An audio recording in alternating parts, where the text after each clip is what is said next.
92 FM in HD Pasadena, Los Angeles, Orange County. This is the World Famous KROQ.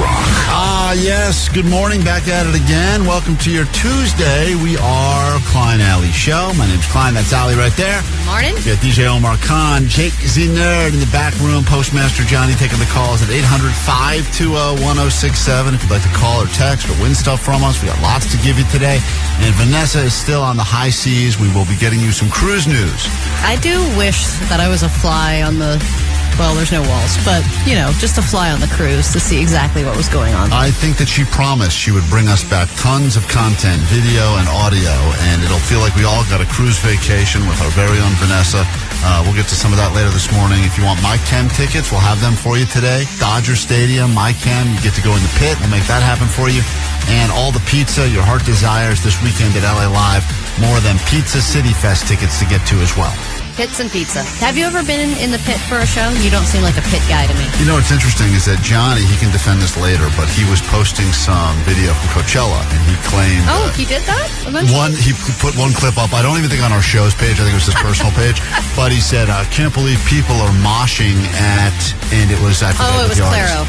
But I looked at the video he posted, and I'm like, that's not... It wasn't moshing. It's not moshing. It was just jumping up and down. It's people kind of just dancing in place. No, and I watched some of the Misfits footage, and that was moshing. Yeah, that's people moshing. Were bleeding. Right, that's people, punching each other and elbowing each other. And loving every minute of it. Right, they do it out of love. And they're like, can you survive the pit? Like, long before there was a show called Wipeout on TV, that was your Wipeout. It was like, can I get through this pit? And will I end up with a broken bone or a bloody face? But that was also like a badge of honor. That was almost the original merch. It was like, did you get a T-shirt at the show? No. I got a head wound. I have permanent brain damage. I remember the first time I was in a mosh pit, it was when I went to Warped Tour. And that was the first time that I ever took a drug that I didn't know what it was when I was taking it. And then eventually, I think Green Day had performed as well. But I was in a mosh pit, and I didn't know, obviously you don't know who's hitting you and what's going on. And then I look forward, and I see this tiny little Asian kid with big, thick glasses on, and his nose is broken, and he's bleeding all down his face. And you did that to him? And I said, F you! Yeah. Well, he's like, I'll stomp on you. No, I was like, what am I doing? This is so crazy. And I didn't know if he was having a good time or not, like if he had just gotten in over his head or if he was having the time of his life, but you don't know. Sometimes you realize that you're in the mosh pit. That's my biggest fear of modern day is like I end up on like at a wedding, and all of a sudden I think I'm standing in a place where I'm off to the side, and I realize I'm somehow now in the middle of a dance circle. Oh, and I'm my like, God. oh, God. I'd rather be standing there with a drink. Someone break my nose now. Get me out of here. Decent show planned for you today. We'll give it all to you. Let's start with this, though, and then we've got some Allie Knows the News action to get to. $100 of her cash is up for grabs. And you've come to the right place at the right time. Phone's open now, 800-520-1067. Good morning.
is our number one recommended place to check out the show. That's sarcasm. You can find us here on KROQ. You can find us on YouTube, although that is apparently having technical issues. We'll be up and running again, I'm sure, soon. You can see what we look like today, and I recommend maybe you don't, especially if you're eating breakfast. I can't believe that this company and this station are having technical issues. I know. It's insane. You know, actually, when I was at Coachella, people were like, oh my God, I actually listened to you guys live, but then when I get to San Diego, I can't get you guys anymore. And I was like, oh, well, we have an app, but I'm not going to recommend it because it's crappy. And they were like, yeah, I've actually already downloaded and deleted it. We're available lots of places. Everyone's got their app of choice. You can find us there. The show's available after the fact. I think at some point, every once in a while, we get to like take shots at the company 4 or 5 times in a row. Then by the 6th time, they're like, all right, guys, let's stop knocking down the company. Is this the 6th time? This, I think, is like the 25th time.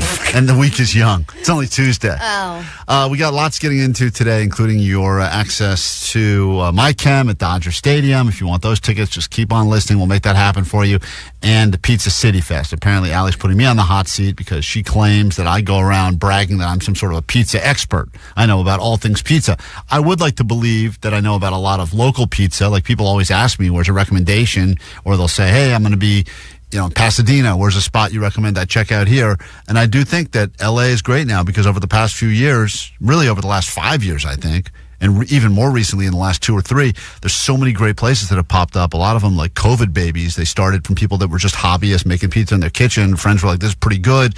And then they opened up an actual place, and now the places are doing really well. Yeah, but how do you know, do you know just about pizza places, or do you know about truly making a good pizza, about the ratios, about the history of pizza? Well, I tried to learn about that part of it, and I do have a pizza oven that I actually do make pizzas in. But Did you ever use that pizza paddle I gave you for Christmas? No, never. Oh. Actually, that's not true. I've used it to discipline my children. If they misbehave, I said, time for me to get out Allie's pizza paddle. It is a good swatting paddle. And they get all mad. They go, not Allie, no. It says pie white on it. I use that pizza paddle, and the problem is that making pizza, I like doing it, but I make such a mess. I'm very messy. Yeah, but isn't pizza kind of a messy, it's a mess of love? But whenever I start, whenever my wife comes back, she would rather find out I was cheating on her than when she comes in and she sees, the ingredients on the counters, because she's like, oh, no, what are you going to do? I'm like, don't worry. And she's like, it's just so easy to order pizza. Why are you doing this to yourself? And you get pizza all the time. If you follow Kevin Klein on Instagram, I think 90% of what you post is pizza related. So then to also come home and have you making pizza, yeah, I know. It just seems like it's too much. It was crazy too because I actually had pizza at the Laker game over the weekend, and it's not great because it's Fresh Brothers or whatever they have at Staples. Crypto is not the best, but I had it because I was just feeling like pizza, and then I was so unsatisfied by it that on the way home from the game, and it was late. As you know, I was the last person to leave Crypto. I stayed the entire game, after the game, and then I got home and stopped on the way home to get a slice of pizza from a decent place because I had to get rid of the average pizza. So anyway, today we will get you into Pizza City Fest happening at LA Live. Klein will be there. You better believe I will. I will be there. I go there regardless of if there's an event happening or not, just waiting. It just so happens that now all the best pizza places will be there as well. Is this how you want to be remembered? No. Like at your funeral when I speak? Because you'll ask me to speak, right? Yeah, no. Oh. You will be singing the national anthem at the funeral, and that'll be the end of it. Well, we got that to look forward to. Quick break. Back in a second. If you want to win $100 of Allie's money, call us now. 800-520-1067. 5 questions about the news, things going on in the world. If you know more than Allie, you get your $100 of her money, and we'll do that next on KROQ. My Chemical Romance finally announced what they have been teasing. The band are believed to be heading out on a headlining tour. It is a 2025 tour for the Black Parade. The Black Parade is also the name of our alter ego on this record. This was a really difficult record to make. It became the defining album of their career, and for some, the defining album of an entire movement, an entire period of musical history. Nothing poignant to say, just holy...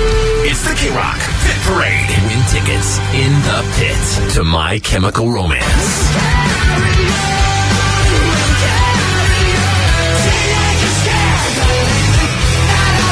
Listen to 9, 3, and 6 to see them on their long-lived The Black Parade North American Tour, July 26th or 27th at Dodger Stadium. Night 1 sold out. Night 2 on sale now, courtesy of Live Nation.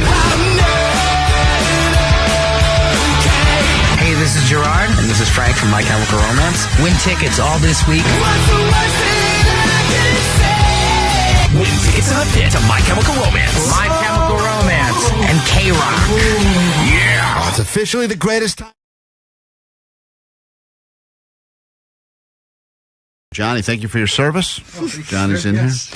Yes, sir. No, that wasn't that funny. They just spit up her call. Your mic's on. Don't Is worry. it? Yeah. I can't hear myself. Okay, there you go. Yeah. It's your own headphones, you idiot. You were sporting the camouflage. What happened? You came in here, we had our logos on the TVs, and then you came in here and screwed it all up. I tried to fix it. It was working fine. Everything looked great in No, here. we had the one logo, and the other one was like showing the news, so I'm trying to fix it. Now you've completely ruined everything. No, watch this. Hold on. Let me cook. Well, there's we don't no have flash time. We drive. don't have It's time. a great time for that. We don't have time to let you cook, but thanks for coming in and ruining the TVs. We set welcome. those up for the last hour, and once Justin again, just came in and I put know. a beautiful I know. video logo I know, we had on it one all of the set. TVs. We wanted to make this look more visually pleasing for those that are watching on YouTube. Everything looked great. Johnny All right, sat down, hit a button, and ruined everything. Last time I tried to fix anything, try to help. All right, go ahead. But you didn't. But what was to help? I You was to couldn't help do it because early. there was one logo Johnny, on one TV Johnny, and there's nothing on the other one, so I was trying to help with the second and one. now there's no logos on Yes. both of the and TVs. this remote accidentally activated both the remote TVs. did nothing. You screwed it all up. This remote accidentally? Because look, it's linked to both TVs. So when I tried to aim it at one, it messed up the other one because they're both linked together. It didn't mess up anything. You messed up There's no everything. denying that. I pushed the button. Okay, yeah. great. Just making sure. We had this all set up. We spent the last hour getting this looking good because these videos of Johnny in here being dumb performed very well for us on the socials. So we wanted to look as good as possible. So we spent the last hour setting this up. He comes in here, picks up a remote, hits a button, and has now ruined all of the work that went on behind the scenes Klein, for an don't hour. insult a soldier. That's very on brand. I'm sorry, John. Yeah. Johnny's wearing his camouflage shirt today. I apologize. Thank you once again. We can't see him anyway. You paid the ultimate price. I was like, I don't even know if Johnny's in here right now. So somehow that remote just turned the channel by itself. Let's get into some Johnny Doesn't Know space. 800-520-1067 up for grabs tickets. Allie, A lot of space in his brain. no time to play the intro. Let's just get right to the game. Okay. All you have to do is predict whether or not Johnny will know the answers to these very simple questions about outer space. He doesn't know a lot, as we were talking about the astronauts returning. And the astronauts that are leaving. But- and the all-female space crew. A lot of space talk. Say hi to Aaron in East L.A. All you got to do is predict will he or will he not know. Here we go. Aaron, you ready to go? Yes, sir. All right, question. Morning. Good morning. Johnny's last appearance in here when he was doing Johnny Doesn't Know Money is trending and going quite viral online right now as he was unsure as to how much money 10,000 pennies actually was. But maybe he'll know this one. Neil Armstrong, Johnny, one time landed on the moon and said one small step for man, and then what did he say? Will Johnny know this, yes or no? It's Friday. I think he will. Wow. Okay. Johnny, Neil Armstrong landed on the moon and said one small step for man, and then what? One giant leap for mankind. Whoa, Johnny. Johnny got it good right. job. That's a soldier. Let's go. Hold on, Aaron. You got it right. Hang tight. That is a correct answer from Aaron. Good He knows prediction. his stuff. He's dead, right? Say hi to Jen in Koreatown. What's up, Jen? Welcome to KROQ. Good morning. Hi, guys. Happy Friday, sweet dish. Happy Sweet Friday. Dad. Johnny, a group of stars that appear to resemble a shape, like the Big Dipper, or potentially a person like Orion, are called what? Group of stars that resemble a shape are called what? Will Johnny know this? Jen. No. All right, with not a lot of confidence, she And laughter. says no. Johnny, you do look a bit dumbfounded by this, but it's a group of stars that resemble a shape, potentially a person. They are called what? Well, it's a cluster, right? Because they're all grouped together. Like in math, I remember my algebra teacher saying a group of numbers on this side of the quadrant is a cluster. So math and space are like kind of like together. How do you get there? Because you got to like do a lot of math in order to build the rocket and to go into space. Same with the astronauts. So a cluster is where we're at right now. I'm so confused by that Yeah, answer. I am too. Jen, good job. Jen said you wouldn't know, and you did not know. It starts with a C, but it's not cluster. Not Con- cluster? Comet. No. Connection. No. Number connection. No. Number connection. A const.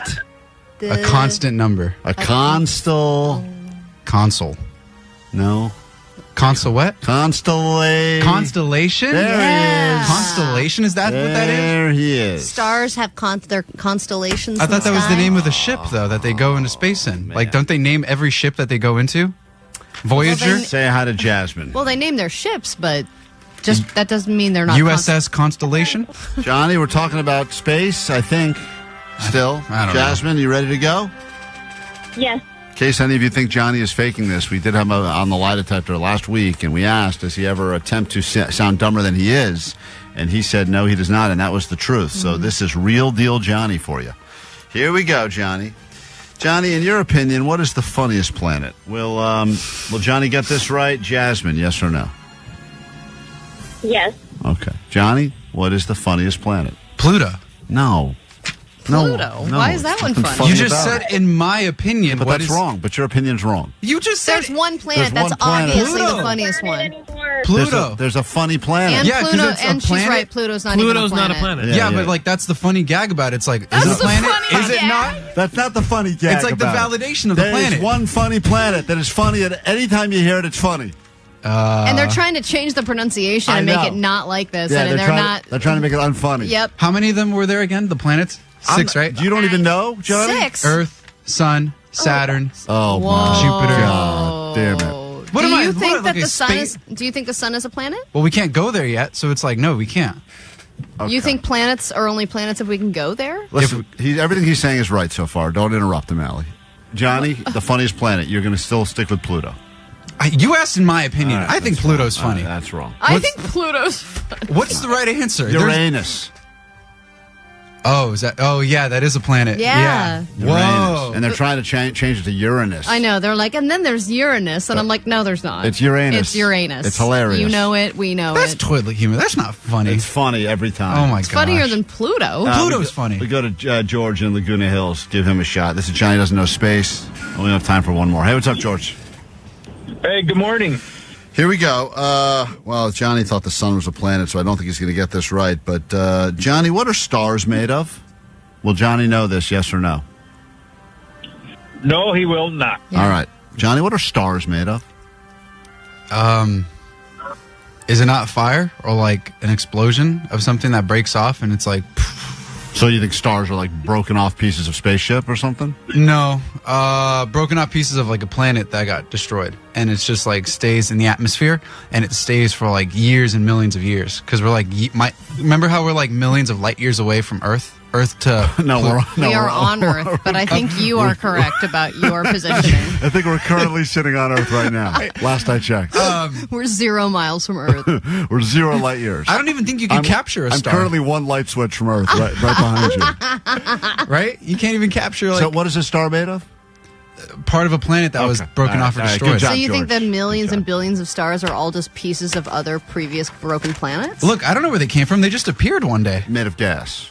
Gas? That's right. Again, hilarious. Wait, what? Gas from Uranus. Huh? Really? Yeah, that's the joke. Yeah, Oh, so it's not real. No, it's gas. It is Stars real. are made Oh, of it's gas? Yes. So you can't touch it. It's just like an air It's thing. burning gas. Wow. Did you know, Johnny, that the sun is a star? I mean, I'm not a space guy. I'm not like a... Clearly, you're I not a don't- space guy. Although you're.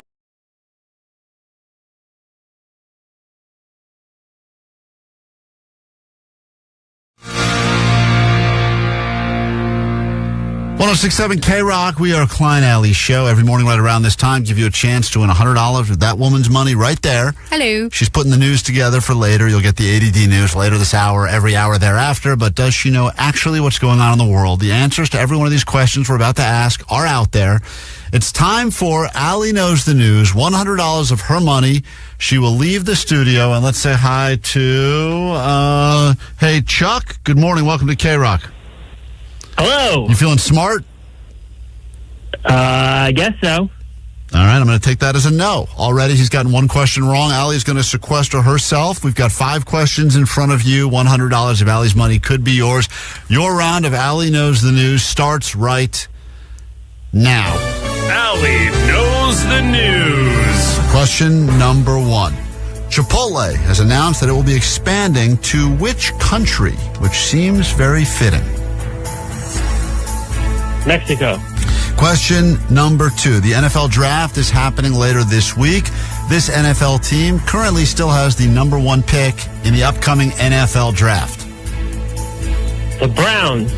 Question, when in doubt, say the Browns. We go to question number 3. Sticking with sports, we have a winner of the Boston Marathon with a pretty impressive time, running 26 miles or however long a marathon is. I wouldn't know. Whoever comes closest to the actual time will get the point on this one. What was the winning time for the winner of yesterday's Boston Marathon? 40 minutes. 40. That would be so effing incredible if that happened. We go to question number 4. Kanye West is back in the news now after he admits that he had a relationship with who? It's newsworthy because Kanye West claims that before the Kardashians in his life, he had a sexual relationship with who? I'm going to go big and say Taylor Swift. All right. And finally, we will score this together at the end. This is the last question. According to the Vatican, this was the official cause of the death of our Pope. Cardiac arrest. All right. Decent job. Not a great job, but we'll figure it out in a second as Allie's making her way back into the studio right now. Once again, every morning right around this time, you have the chance to win the same $100. Hopefully, Allie does not have to pay this guy, but if she does, you can have an opportunity to win her money tomorrow. Allie is back in. Hello. Locked in. Don't say anything else. Here we go. Question number 1. Allie, how fitting Chipotle is expanding to which country now? Oh, they're expanding to Mexico. All right, that's exactly what Chuck said. That is correct. You guys both get the point. It's 1-1 after 1. We go to question number 2. Seems like that's going to be a disaster, by the way. I don't think that real hardcore Chipotle fans. Mexicans are going to say this Chipotle counts as real Mexican. Oh, thank God. There's a Chipotle here now. It's like white person Mexican, but I still think that everywhere Chipotle goes, I just saw the guy who started Chipotle is like officially a billionaire now, and I'm surprised he hasn't been a billionaire sooner just based on how many there are and how much extra they charge for guacamole. I would have thought he would have been a billionaire years ago. I'm going to build this house just with guac. We're going to go to question number 2. The NFL draft is later this week. Which team has the first official pick in the NFL draft? Oh, wow. God, I would imagine it's the Panthers. It's an interesting guess. He said the Cleveland Browns. They all have early picks, but no one is correct. The official first pick goes to the Tennessee Titans. Really? Worst team in football, and they have a draft. And I think there was a trade involved there as well. We go to question number 3. Allie is, by the way, it's tied up because he said Mexico as well. So you guys are tied up right now, 1-1 as we go to question number 3. It's Allie Knows the News on KROQ. Here we go. Question number 3. Boston Marathon. There was a winner yesterday. I will give whoever has the closest time to the actual winning time the point. There was a winner. What was the official winning time of the Boston Marathon? I like maybe 1:57. 1 hour 57 minutes. Yeah, I always feel like the records are like just under 2 hours. All right, great guess. This guy you're playing said 40 minutes, which would have been, oh my God, I believe, a world record that would last forever. But the correct time is 2 hours, 4 minutes, and 44 seconds. Allie close. She's closer. She did not go over. She gets the point, and that means she's up by 1 with 2 questions left. Kanye West is back in the news after admitting that he had a relationship with who? Oh, I know this one because it came up on my feed for a reason. His cousin. Okay, of course, Allie gets that in her feed. Yeah. Cousin love. He's giving cousin lovers a bad name. Yeah, move over, White Lotus. It's Kanye's time to shine. Allie gets another point. Unfortunately, the contestant on the phone guessed that it was Taylor Swift. That would have been breaking news as well. Oh, my God. And we go to this final question. Not that it matters now. It looks like Allie's going to hold on to her money for another day. But according to the Vatican, this was the official cause of death for the Pope. Oh, I think it was a stroke, right, in his apartment? There's 2 answers I would have accepted because they claim it was a stroke and heart failure. Right. He said cardiac arrest. I will accept that as a right answer, but doesn't really matter at this point. Allie reigns supreme, and what must you shamefully admit over the airwaves of KROQ as she braggadociously puts her $100 back into her pocket? This is Chuck from Pasadena, and Allie knows the news. Suck it, Chuck! Sorry, Chuck. I didn't mean to yell at you.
7-day free trial of Klein Alley Show is about to expire. Wait, what? We're always free? How the hell do we make money? Oh, we don't. Great. Look, can I get paid? Ah, F it. Klein Alley Show on KROQ.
It's KROQ. We are Klein Alley Show. If you're waiting around for your tickets to go to Dodger Stadium and see My Chemical Romance from the Pit, we'll have them for you coming up later today at 9 a.m., and you'll win them throughout the day here.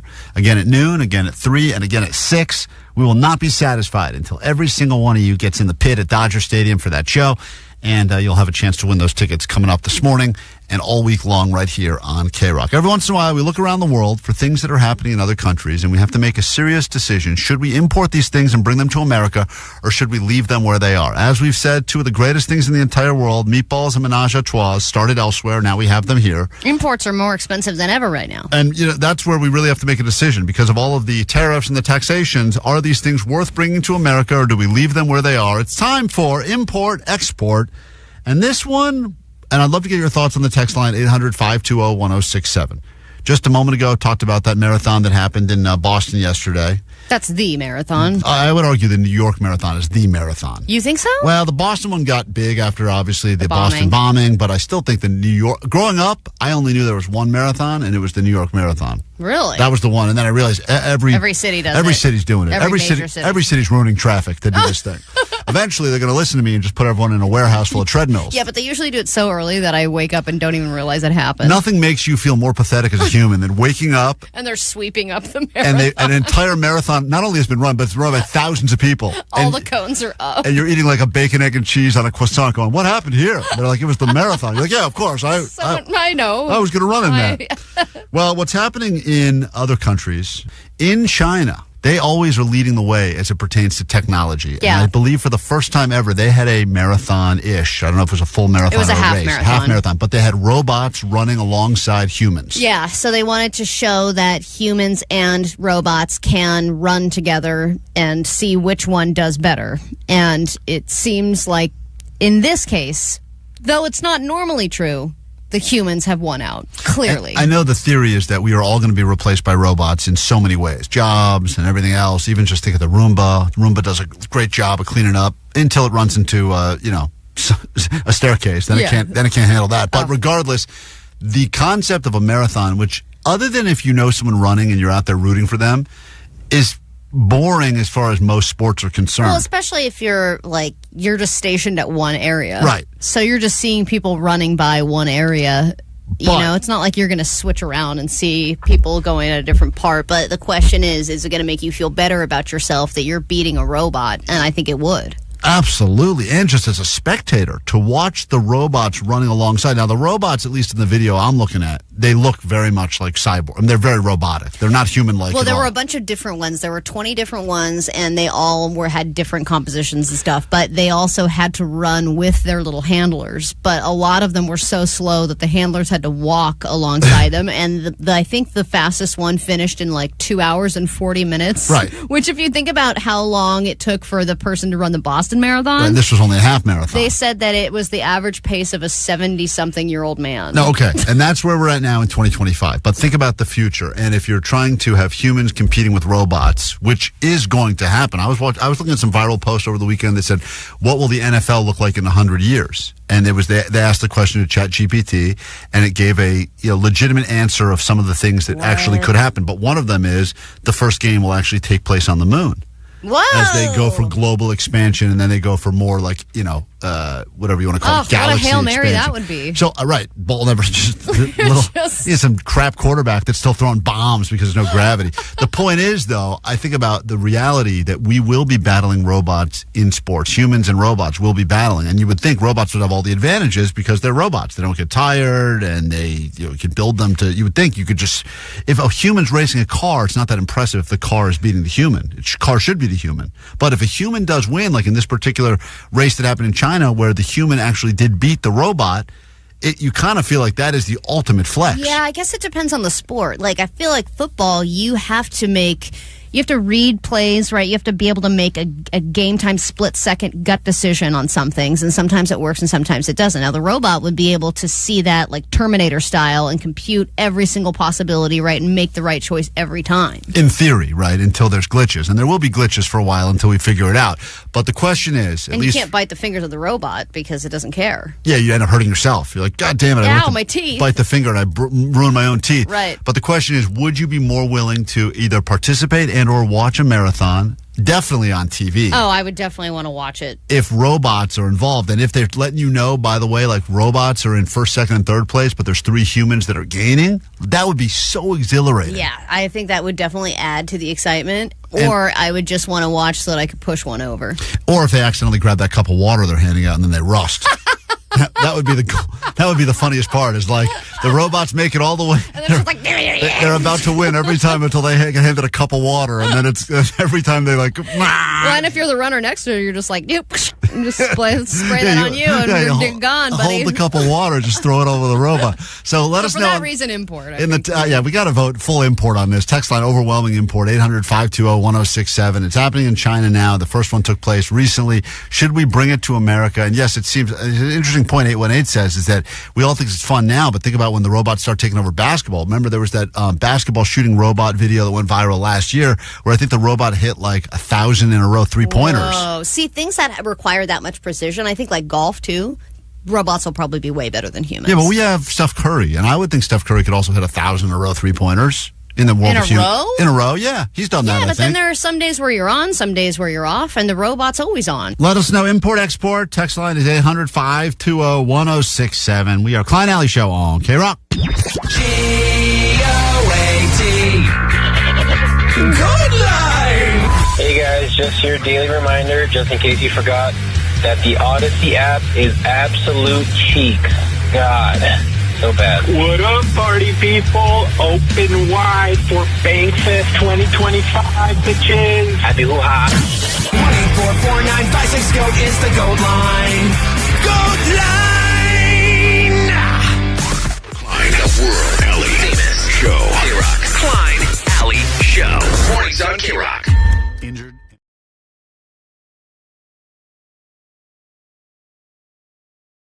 Are you ready? I'm not ready because I already think I know what this is, but there's an intervention that is apparently being called. And I am, the victim. Is that the right word? No? No, you're the recipient. Yeah, you're the victim. Excuse me. You've got this wrong already. I'm doing something that is affecting you all, and you would like to intervene Numerous on things. Yeah, but Klein, we have to start out by saying we love you. And we're telling you this because we love you and we want the best for you. And I know you're turning into the person that you don't want to be. I know that you would see yourself walking down the street and you would say, that poor sucker, I can't believe he's living his life that way. Well, I don't accept your love. Why? Well, Come on, this is just resistance. This is a silly way to start. And usually I thought the way it's supposed to work is I'm supposed to walk into a room thinking that we're having a pizza party, and then you guys are all sitting in a circle going let's get some pizza. Yeah, I mean, you could have at least gotten me some effing pizza here. Okay. That was always the most jealous of that part of the intervention, was the part where the people got like a cool surprise party for like a second, and then they realized, oh, wait. And they're like, have a seat, we're actually in a conference room. Yeah, like I at least wanted that part of it. Oh, everyone's here. Hey, guys, what's going on? This is my half birthday? This is like the first 30 seconds. Yeah. There's something new that you're doing. There have been things that you've been doing for a while. Yes, you are on your phone a lot, and we'll get to that. But there is something specifically I want to bring up, and then I'll let everyone else share different ways that you're affecting them negatively. Not Vanessa. She's not sharing, is she? Yes, she is. I'm sharing. Vanessa. Thought we're cool. Now, after the show is over, 95% of the time, as soon as we get off the air, we say our goodbyes, have a moment to ourselves, start to talk about the show for tomorrow and what we want to do. You take out your AirPods and you put them in your ears and you just leave them there. Might not be on a phone call, might not be watching or listening to anything, but you've got them in there. I called you out on this at one point and you said it's so I don't lose them. Yep. You're the guy Stand that's walking around with AirPods in at all times, even though you're not on a phone call. And you will do this during meetings. You will have your AirPods in during meetings while we are trying to put together the show. I have no idea what you're looking at. If anything, I don't know if you're paying attention or not. Don't be the AirPods guy. Please, you're bigger than this. You're better than this. You don't need to be the AirPods guy. Just put them away. All right, well, let me just start by saying I can already stop this problem. I lost them. Oh, great. All right, next. Really? You did? You lost them? Yeah, because... So your big plan did not work whatsoever? Yeah, because I didn't put them in my ears one time, and now I've lost them. So I have the case, but I don't have the AirPods. But there are many different things that you are doing to avoid direct communication and contact. Jake, do you want to go next? No, hold on. I thought we just solved the problem. Problem solved. No, there's numerous problems. There's numerous problems that are funneling through the same thing. BS. That's not how interventions work. You pick one thing. You're on meth. Let's deal with the meth. The problem is that you're not present and you're not listening. There are a lot of different ways that you're doing this, and there are a lot of different people who are affected by this individually. I listen better than anyone. I'm the best listener. I do. Jake? Yes, dear Klein. Oh, I hate this. I'm not listening. Your behavior has affected me negatively in the following ways. When I load audio onto Vox and tell you what it is, and you don't acknowledge that I said anything, and I have to say, do you hear that? And you still don't say anything. And I say, Klein, you go, yo, yeah. And then when I talk to you over the comm to tell you something or ask you if you're good on audio, and you don't answer me. But actually, it's worse. You do answer me, but you don't take the effort to press the button. And I see you on video not pressing the button, but saying stuff as if you pressed the button. I can't hear you if you don't press the goddamn button! Wow. This is not a good intervention. Also, you still owe me $300. First of all, that's irrelevant. I've seen intervention. They've never yelled at the person like that and made them feel bad about it. No, they're supposed to cry instead. We do a lot of checks and secondary checks. It's too many checks. I say, can you put the audio in? If the audio's in, to me, that mission accomplished. I don't need hey, did you get the audio? You need a good job? You need a pat on the ass? He needs confirmation that you received it. Allie, how annoying is pushing this button? It's not annoying. Oh, You reach for it, and you're like an inch away. And then you can't do the extra inch. Right. I end up pushing it a lot for you because you can't make the effort. Klein, let me bring up something that just happened like 10 minutes ago, Okay. and I did not get confirmation on this, and this is part of the problem. Is I put in this brand new, shiny goat line bed that we're supposed to use when we go through the goat line bed, right? Yes. And I chime in, and you're distracted because you edit everything last minute. I'm like, hey, dude, just so you know, the goat line bed is in there. And I don't hear anything, so I'm guessing that you heard me and you see it in the system because I loaded it in the system. That was a Do fail. you play the goat line bed? No, I did not. No. Why? I had my AirPods in. I was tuning you out. Which 909 said, what do you care, Allie? It's none of your business what he's doing with his AirPods. And generally, it's not. No, I don't it's want to when be that we guy. are You're at right. work I don't want in to a be that meeting. guy. Sometimes you see some people that you see go, I don't like that. I don't know that person, but I don't like them based on that. And I don't want to. Once people get to know me, they don't like me. But I want them to get to know me first. I don't want them to not like me just on how I appear. Exactly. And when I put the AirPods in, it was my plan to not lose the AirPods. I finally. But in a meeting situation where you're talking to people, it cancels out like 75% of the audio, the sound. No, it doesn't because they're not on. Yes, it They're does. just They're resting. not on. How big are your ears? Dude, look at them. They're huge. Look how big my ears are. They're No massive. wonder you lost them. Yeah, I'm sure. I think could be in there right now. All right, There are Johnny. 4 pairs in there. Johnny, do you want to go? I don't like this intervention, and I think we've covered it. I'm ready. We've covered enough. One thought per break, guys. Too many thoughts. Okay, mine is really quick. Mine is just, and I know this kind of lends itself to your disability, but I have. What? Lends itself to my disability. You're the guy that thought the Iditarod was hauled around by a bunch of Jamaican guys. All right, stop deflecting. It lends itself to your ADT, but I have one for when you ADT? walk. ADT? You got the disability. Your security pal. system? ADHD. All right, let's move on to Vanessa. ADHD. All right, let's hear Johnny out. I like what he's saying. Go ahead. Whenever we're talking to you or I'm talking to you, you do this thing where you kind of listen, but then like after like 4 or 5 seconds, you start like drifting and walking away from when we're talking to you.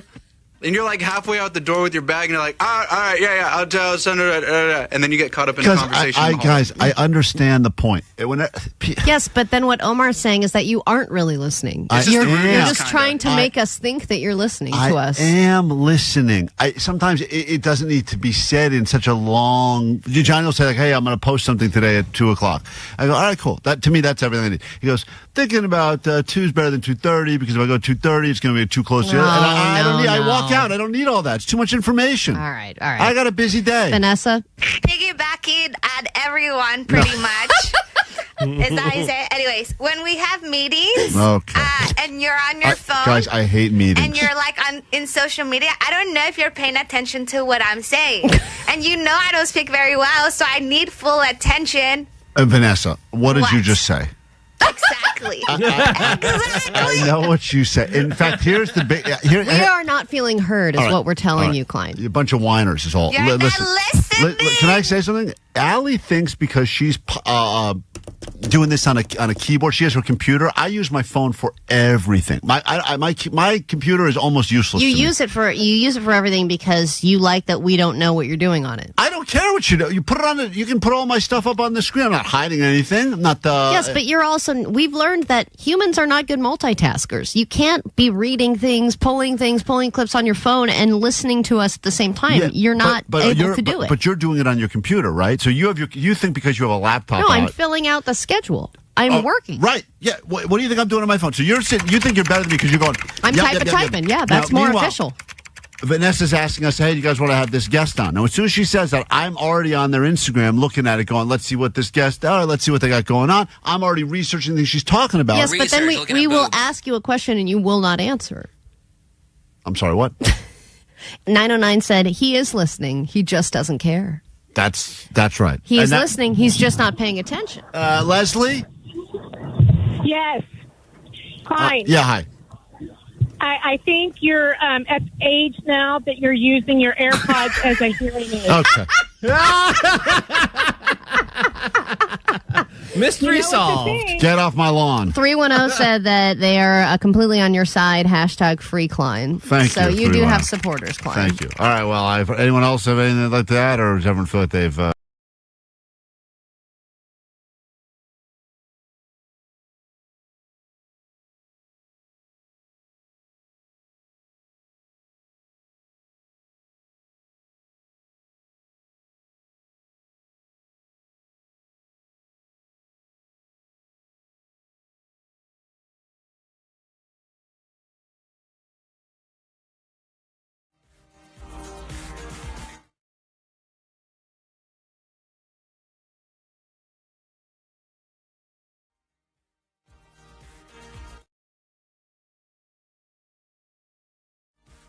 106.7 KROQ, Klein Alley Show. Tuesday morning. Going to see what's happening on the high seas with Vanessa, who's on a cruise this week, for your first look at the cruise news coming up next hour.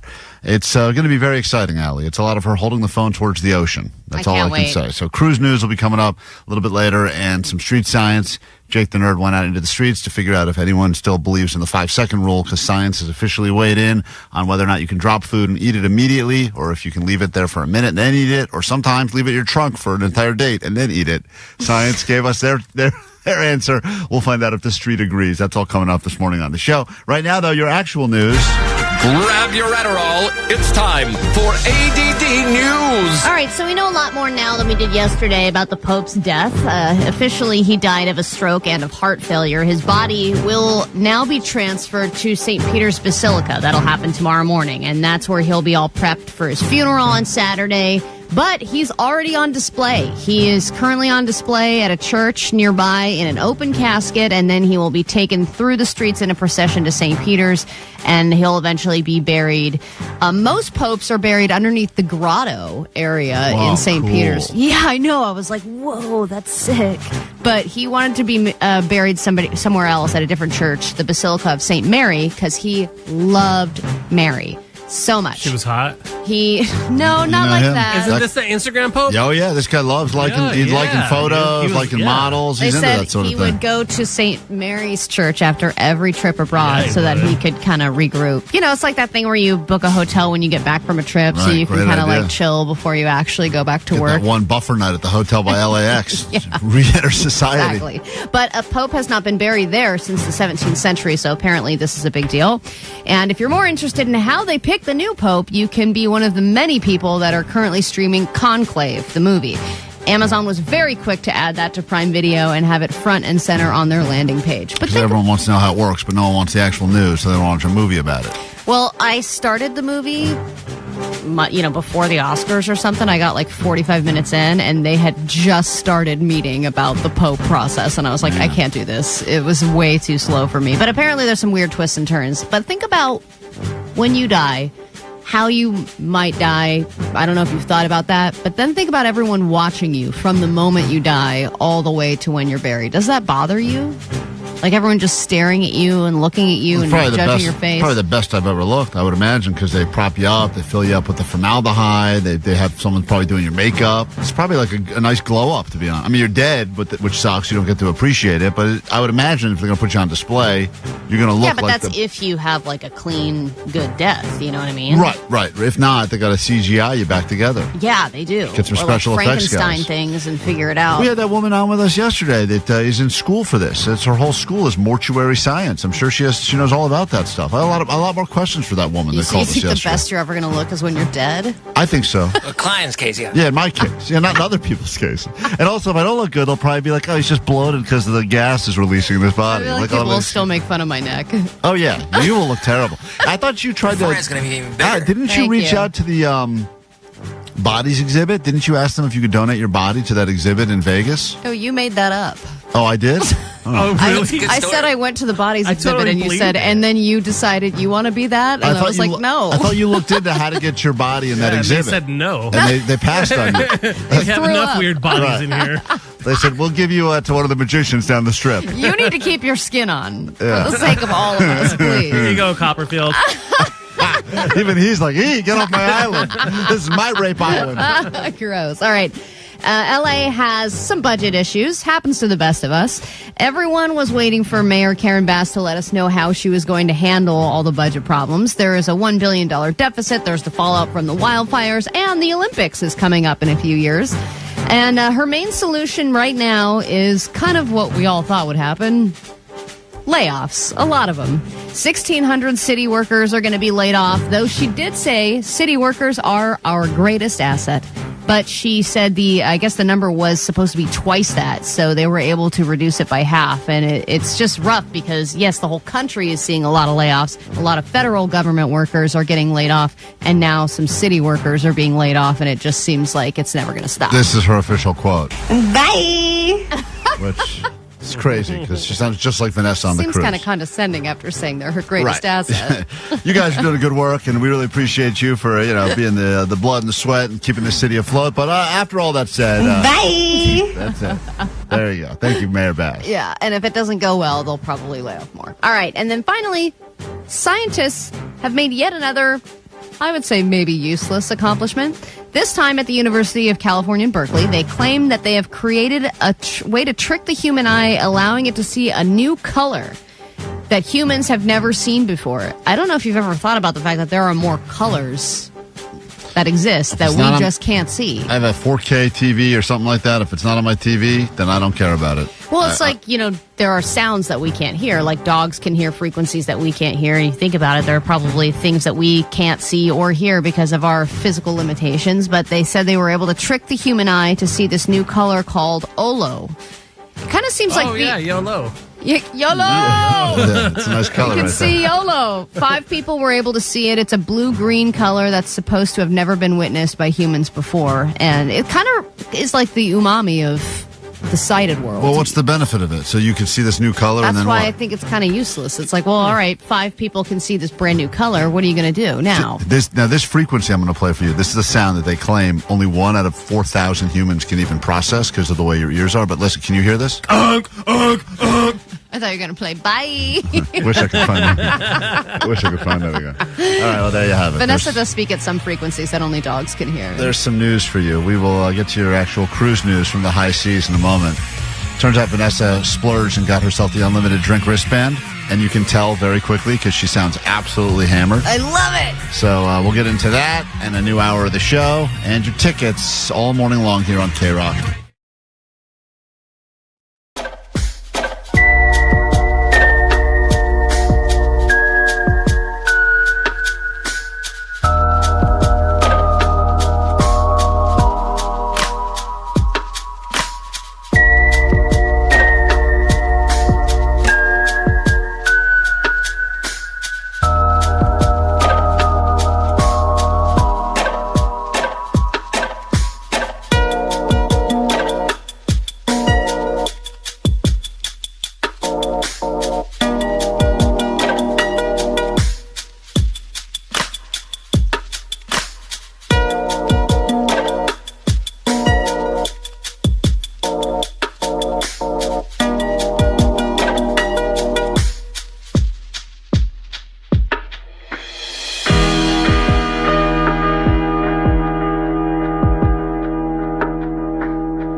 106.7 KROQ FM in HD Pasadena, Los Angeles, Orange County.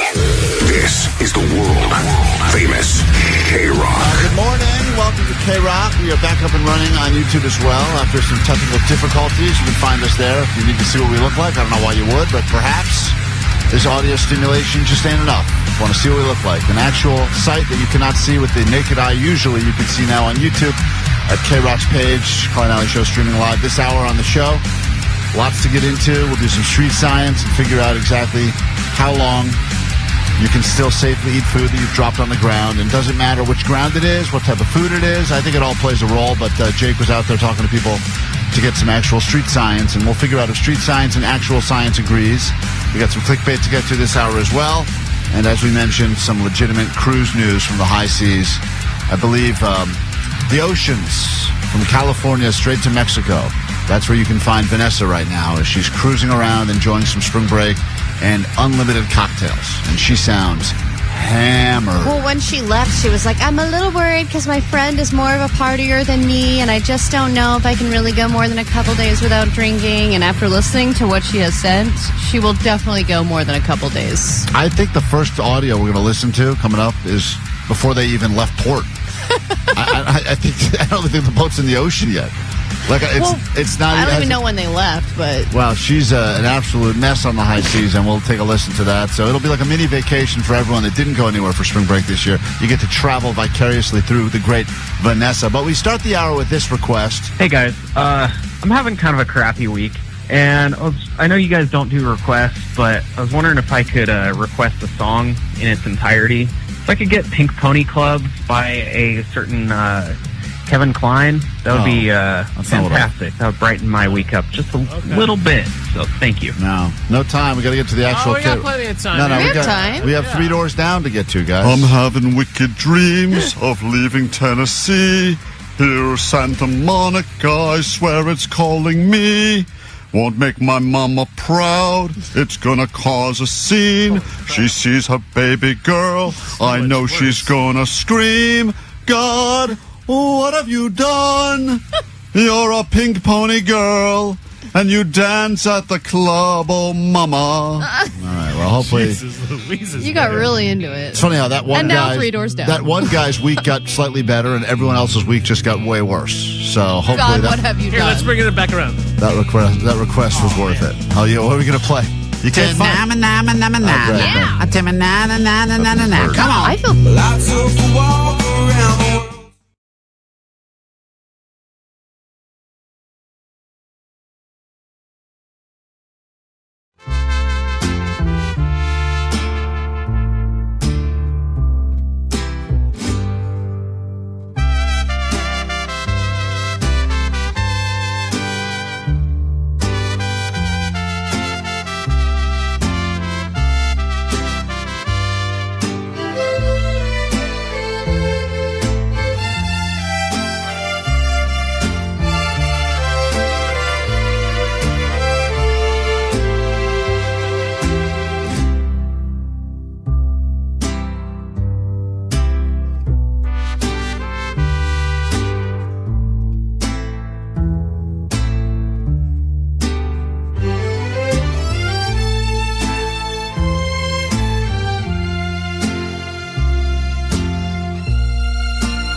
and Allie show. Travel with us to the high seas. It's that time of year where you're looking at a lot of people's Instagram and you're seeing that they're on vacations. And maybe you look and you go, I'm so jealous. Feels like they're always traveling. I'm sitting here doing my dumb job. But then every once in a while, you get to live vicariously through the other people. Free trip. Didn't cost you anything. Didn't have to leave anywhere. Didn't have to deal with the airport. Didn't have to get a huge bill they slide under your door that last day that ruins everything. But you still got to experience some of the fun of the vacation just by looking at their Insta stories. In this particular case, we're going to live vicariously through Vanessa, who's on a cruise right now. She's on the high seas. And before we get into it, I just want to point out that there's some controversy about someone else on the show. And it will lead to cruise news and why this is maybe going to be the greatest segment we've ever done. But this guy's already angry. Hey, I have a question. What does Jake the Turd actually do there, except every time I hear his voice, it makes me change the station? God, he's a whiny little bitch. Thank you. See, this guy doesn't think Jake does anything, but what he doesn't realize is behind the scenes. Every show needs a fat guy. He's the fat guy. Yeah. He's the funny fat guy. It was me, and now it's Jake. When he found out that we were going to do this thing called Cruise News with Vanessa, he took it upon himself to produce this intro. So here we go. This is Jake the Nerd doing what he does best besides eating. Cruise News. Yeah, Cruise News. Pew, pew, pew, pew. I want a Mai Tai. I said I want a Mai Tai. God damn it.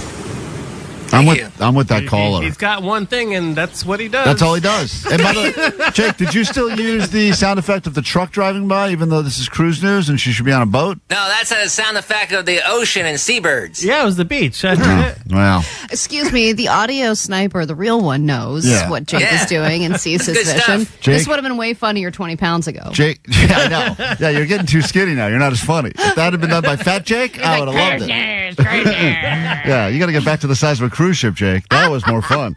So Vanessa's trip has gone interestingly enough because she started, let me just say, she's gotten absolutely intoxicated. The segment is called Cruise News. She knows that, and this is what she gave us. News Cruise. One more time. News Cruise. 2 words, and she couldn't get them right. She's calling it News Cruise. She's on a news cruise, the worst cruise ever. Already out of the gate, she's gotten the name of her own stupid segment wrong. But that's because she's been drinking a lot. Her own 2-word segment. So at the beginning... Is she celebrating something, or is she just going out and having a good time? She had a friend who was going on a cruise with her family, and they invited Vanessa to go free of charge. Because kids travel free. Yeah. Kids travel free, and Vanessa's clearly a child. God damn it, we are being bamboozled. We certainly are. It is wild. I can't wait till they do the Netflix doc about the fact that a radio station in Los Angeles accidentally hired a child to produce a morning show. But she's on the cruise clearly because it's free.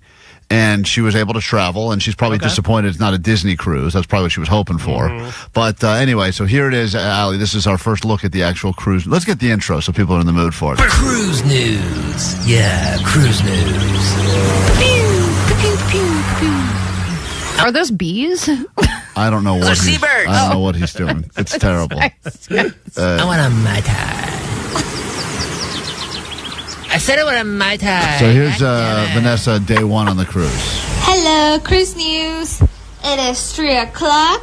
I've had 6 drinks, and I don't know if they're playing with me, but they are not strong. Because they're apple juice, Vanessa. That's why. Because you're drinking milk. You're drinking juice boxes. That explains it. I just had an espresso martini. I'm chilling in my balcony. I don't know if you can hear the ocean. I don't know if you heard it, but I just pointed the phone to the ocean. I do feel like... I love how she said it's 3 and she's had 6 drinks already, but that they're not working, they clearly are. Yes, she never understands how drunk she is. Like when she was talking about volleyball, she claimed that she was sober that night. And you hear this, you only have to hear these 2 words. This is the sound of someone that is incredibly intoxicated when they're saying, okay, volleyball. Okay, volleyball. That was her sober, she claims. Yeah, sober. Yeah. I remember that. I think this was the same night. I'm not saying I'm drunk, but I feel it. Right. Yeah, she's got a drinking problem. I think so. For sure. But it's easy to have a drinking problem when you're like 4 feet tall. Right, that's the other thing. Anyways, I want to say that I miss you, but it's only Saturday. Wait, it's only Sunday. Oh, boy. By the way, this message is from Monday. Just so you know, this is actually Monday. So it's not hitting me yet. Okay.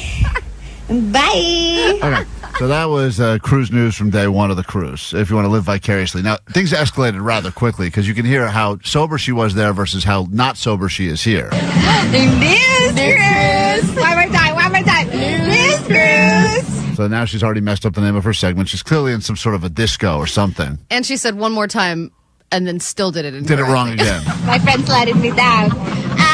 It is Monday morning. I finally have reception in this bitch because our closed are 2 Mexico. We are 3 drinks in. It is 12 p.m. And I hope you didn't miss me too much today. And I will let you know. Our goal is 15 drinks. Oh, yeah, because we have the drinks card. They're a little bit stronger today. And that's all I got for you. Bye, guys. There you have it. That's your update. She really misses us. Vanessa on the high seas right there. Some cruise news. She's thoroughly enjoying herself. And what was it? Was 12 p.m. at that point with 3 drinks in? I really want to keep track. Well, I don't think any of us can, but she was... I think the next one is going to be a really down one. She was explaining to us that the unlimited drinks was like a $500 expense. And she was trying to really rationalize it in her own brain. So if she gets 15 drinks, then it's worth it? And she said that she basically had to drink 15 drinks a day to make it worth it. A day? That's what she was saying. Really? In her brain. In her mind. That's what she was saying. So she's like, I got to drink 15 a day, so we have to wake up early to start drinking, or else I won't feel like I got the most bang for my buck. So anyway, she's going to be... Yeah, she's going to be... on a major detox when she gets back. Never seen again. We'll take a quick break. That's your cruise news. When we get back... some street science, stuff happening in the world you should know about, we think. Does science agree with people at a bar? We'll get to that next. My Chemical Romance finally announced what they have been teasing. And are believed to be heading out on a headlining tour. It is a 2025 tour for the Black Parade. The Black Parade is also the name of our alter ego on this record. This was a really difficult record to make. It became the defining album of their career, and for some, the defining album of an entire movement, an entire period of musical history. Nothing poignant to say, just holy. It's the KROQ Fit Parade. Win tickets in the pit to My Chemical Romance.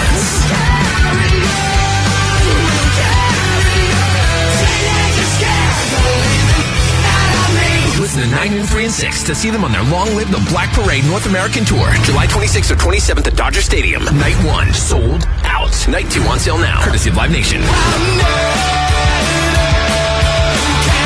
Hey, this is Gerard, and this is Frank from My Chemical Romance. Win tickets all this week. Win tickets to the pit to My Chemical Romance. My Chemical Romance and KROQ. Yeah. When I got a flat tire on my way to...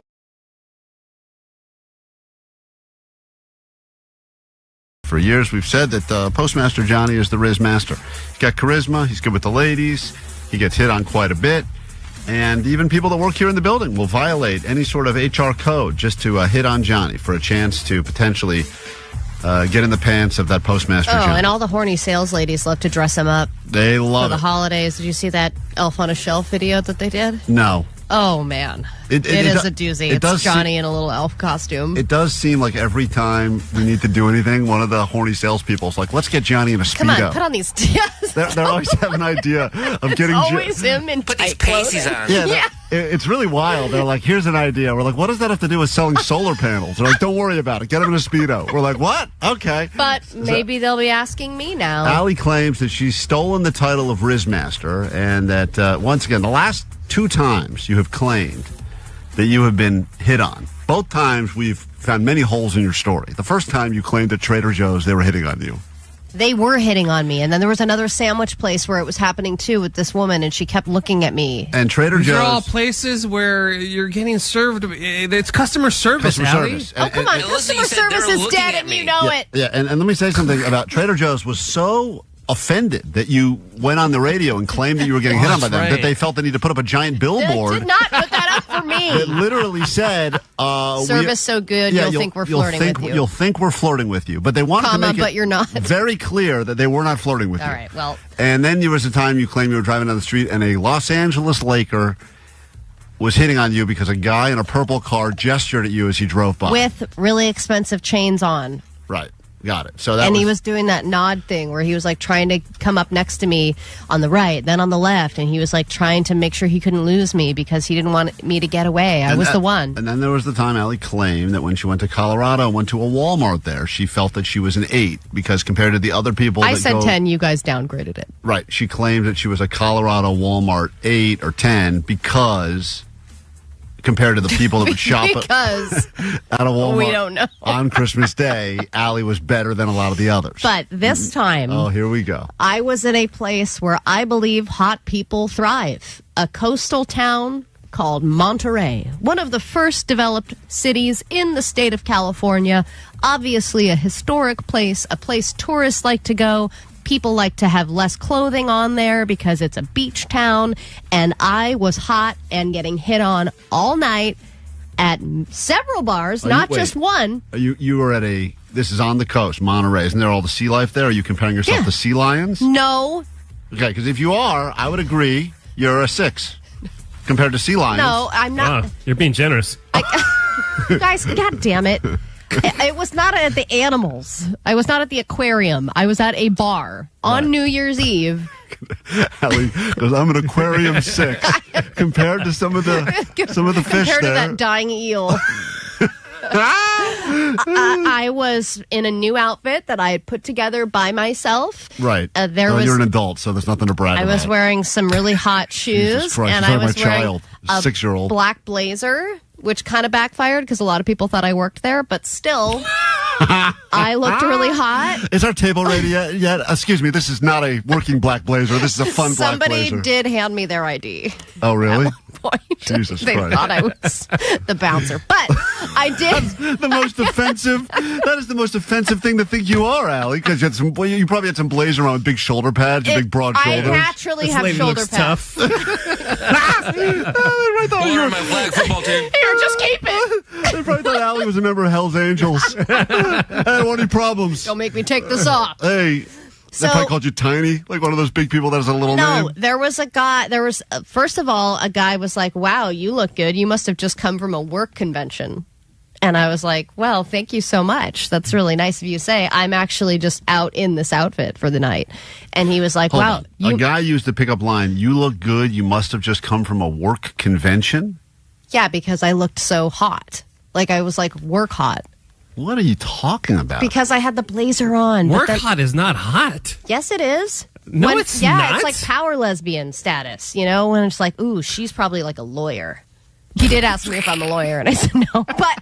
But he was trying to make conversation with me, okay? It was just a line he was using. And then How wasted was this guy? He was really wasted, and then later on, I got hit on by more guys that had even worse lines. One guy walked up to me and he said, "Other than sports, what's your favorite song?" Oh, man. That was his pickup line Wait, to Allie, me. this was New Year's Eve? This was New Year's Eve? Yeah. Okay, so this is when because people... as it got closer to midnight, more and more guys were stopping by the table just to check in. Right. Hey, do you want to make out? Hey, are you from here? But everyone was like, you must not be from here because you just look so out of place because you're so beautiful. Do you That's what I was think getting. it was getting closer to midnight, so guys were going like, nothing else is working out. Let's just try to hit on that bouncer with the blazer? Some guys say you want to make out. Yeah, a guy did say, do you want a New Year's Eve kiss? Right At after. this point, is your wife already making out with somebody else? No, she was right next to me. Definitely. What? Yeah. Yes, she was. Yeah. So they were like, oh, you're clearly not together because your wife is so much above your grade, right? She was wearing a different blazer, guys. Oh, no. Keep up. Looked like like a lesbian magician team that's waiting to start performing. Wow, yeah. We had said we were married, and then he said, okay, so do you guys still want to make out at New Year's? And I was like, no. But it was like sad to see them drunk and happy, but still rejected. Wow. And then going like, okay, I guess I'll go find somebody else then. And then at the end of the night, I started getting hit on by a 65-year-old woman who said if she would ever go gay, she would go gay with me in a heartbeat. So the thing is, I am hot now. No, you're not. Guys. Your sample is a terrible sample. A 65-year-old lady who said that she wouldn't make out with you if she was lesbian. Possibly she gave you I a would make out with you. hypothetical with about 6 different twists and turns in it. That's not even something to be proud of. Like, I understand that you're... Her husband, her second husband, who she's married to now, who has a pretty bad case of COPD, said that if she ever died and she wanted to go gay. Yep. She would go gay with me. How sad is this setup to Allie's brag? She's trying to brag. This is her bragging right now. Can we go back to the aquarium? That seemed hotter. Yeah, you comparing yourself to manatees was at least a more believable story. This is just preposterous. I'm telling you, you had to be there. I was getting hit on all night long by multiple people, both men and women. Wait, were you drunk too? Yeah, of course I was drunk. Okay, so is it possible? I just had a very large fish dinner, so it took me a while to catch up. God. But I Fish dinner. Yeah. You know what that means. One of her own. Manatee for me. Imagine the guys that got rejected. It's getting close to midnight. They've already gone through all the better options. They end up with Allie in the blazer, smelling like fish. And they say, hey, maybe you want a midnight kiss? And Allie goes, no. That guy's got to just go right in the parking lot. That's got to be it, right? That's got to be game over at that point. No, I was the person that they were gravitating towards because they were all gravitational locals pull? that didn't want other locals. They wanted the exotic woman. I'm exotic.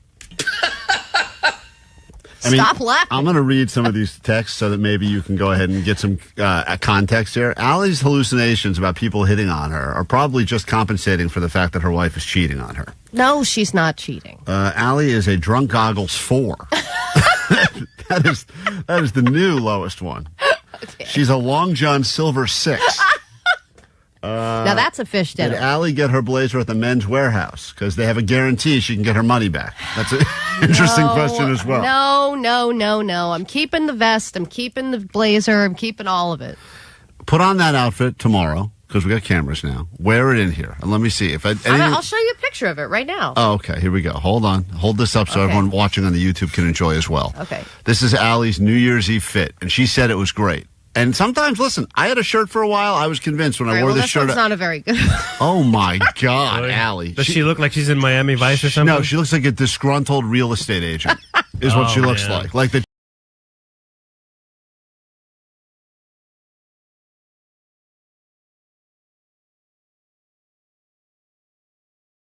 Klein Alley Show.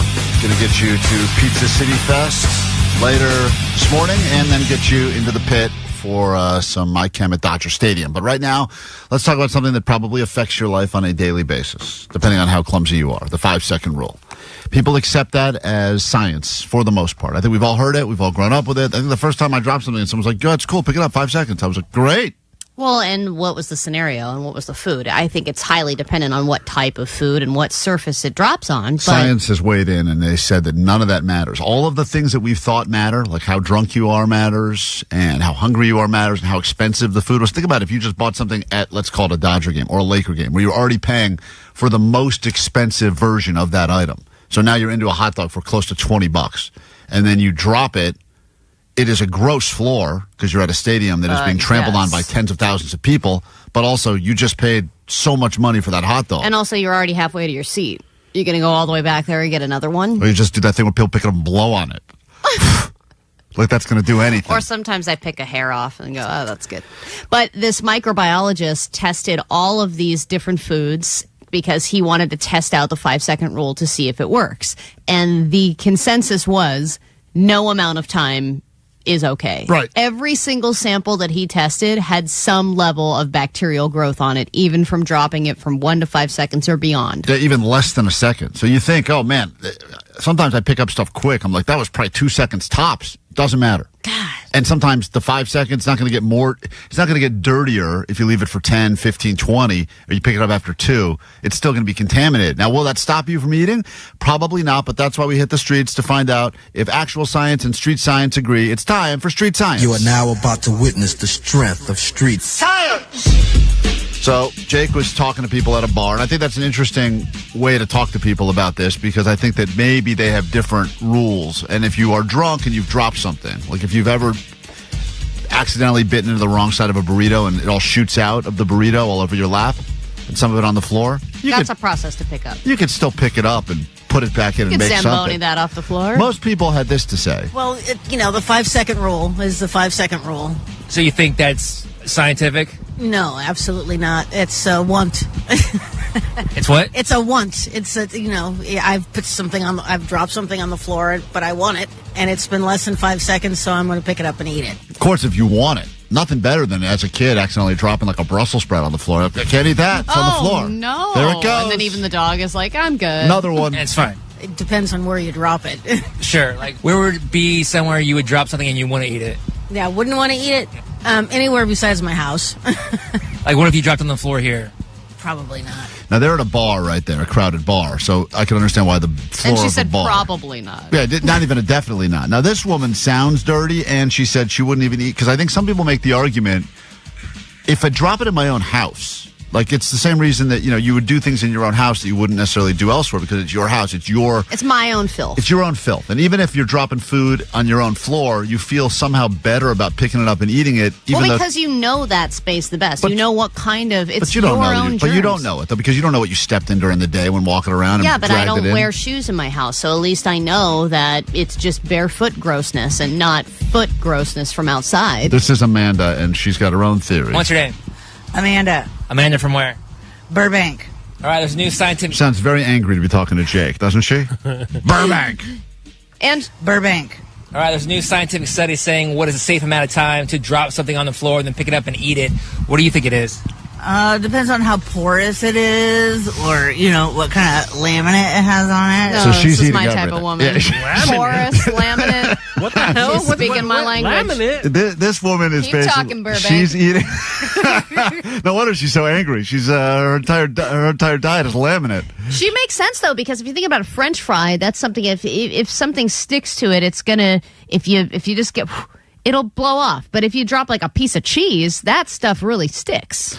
Well, this woman says it's avocado? less to do with what the food is. It has all to do with about the surface to drop it on. So Depends on how porous it is, or what kind of laminate it has on it, or how clean it is. So if you dropped it at your kitchen in your house... I would not eat it. How come? Because my floor is dirty. I believe that. So No, you? It's interesting because even people can't agree on where is a safe place to drop food and eat it. Now, according to the new microbiologist report that just came out, 5-second rule is complete BS. Drop it for even a second, even less than a second, it's still going to get There's all a the gross stuff 0-second on. rule. Now, the question is, do you really care, right? That's the reality. And if Well, you're, think about all the bacteria and crap that we eat all the time. I would get... Even if you're biting your nails, you're eating a bunch of bacteria. Oh, yeah. And even probably if you're just eating stuff off a plate, I'm sure at some point you've picked up some bacteria along the way, right? I bet this microbiologist, if he was going to test all the stuff in the KROQ kitchen... Oh, forget it. Oh, It's my all God. gross. A Probably black better, light would light up like Christmas. probably better on the floor. Now, this guy's got an interesting theory about what it matters less about where you drop it and more about what it is. What's your name? My name is Renzen. Renzen? Carlos. There's a new scientific study saying what is a safe amount of time to drop something on the floor and then pick it up and eat it. What do you think it is? 5 seconds. 5 seconds. Yeah. No matter the surface? Yeah, you know what? I'll probably, if it was like on a bar floor, maybe I would just take the L. But if it was on my floor, I know how clean it is. I'll eat it. So that's Allie's theory. If it's your floor, it's you can eat anything you drop on it because it's your floor. But he has an interesting caveat to this. Yeah. What if it was at the bar, but it was your last chicken wing? See, this is an interesting point Jake makes. The last bite.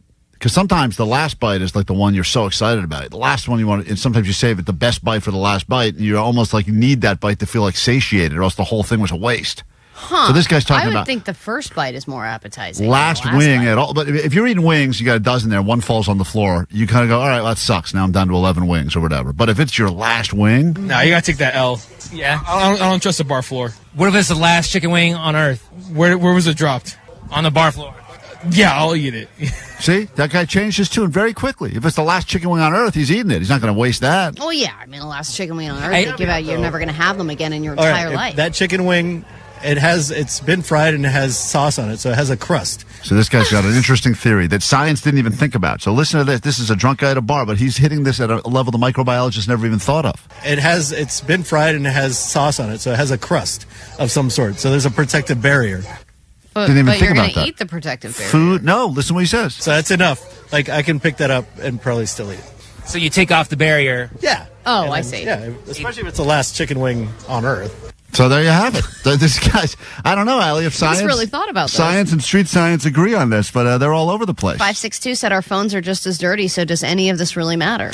I mean, I the would- Are fact you that eating your phone? Phones are dirtier. well, I think. we're putting our hands all over our phones, we're putting our fingers in our mouth and our nose and all kinds of places. This is the one guy that didn't know about the 5-second rule. I just want to play you this, and then we will determine whether or not street science or actual science is right. What's your name? My name's Ronald. Ronald from where?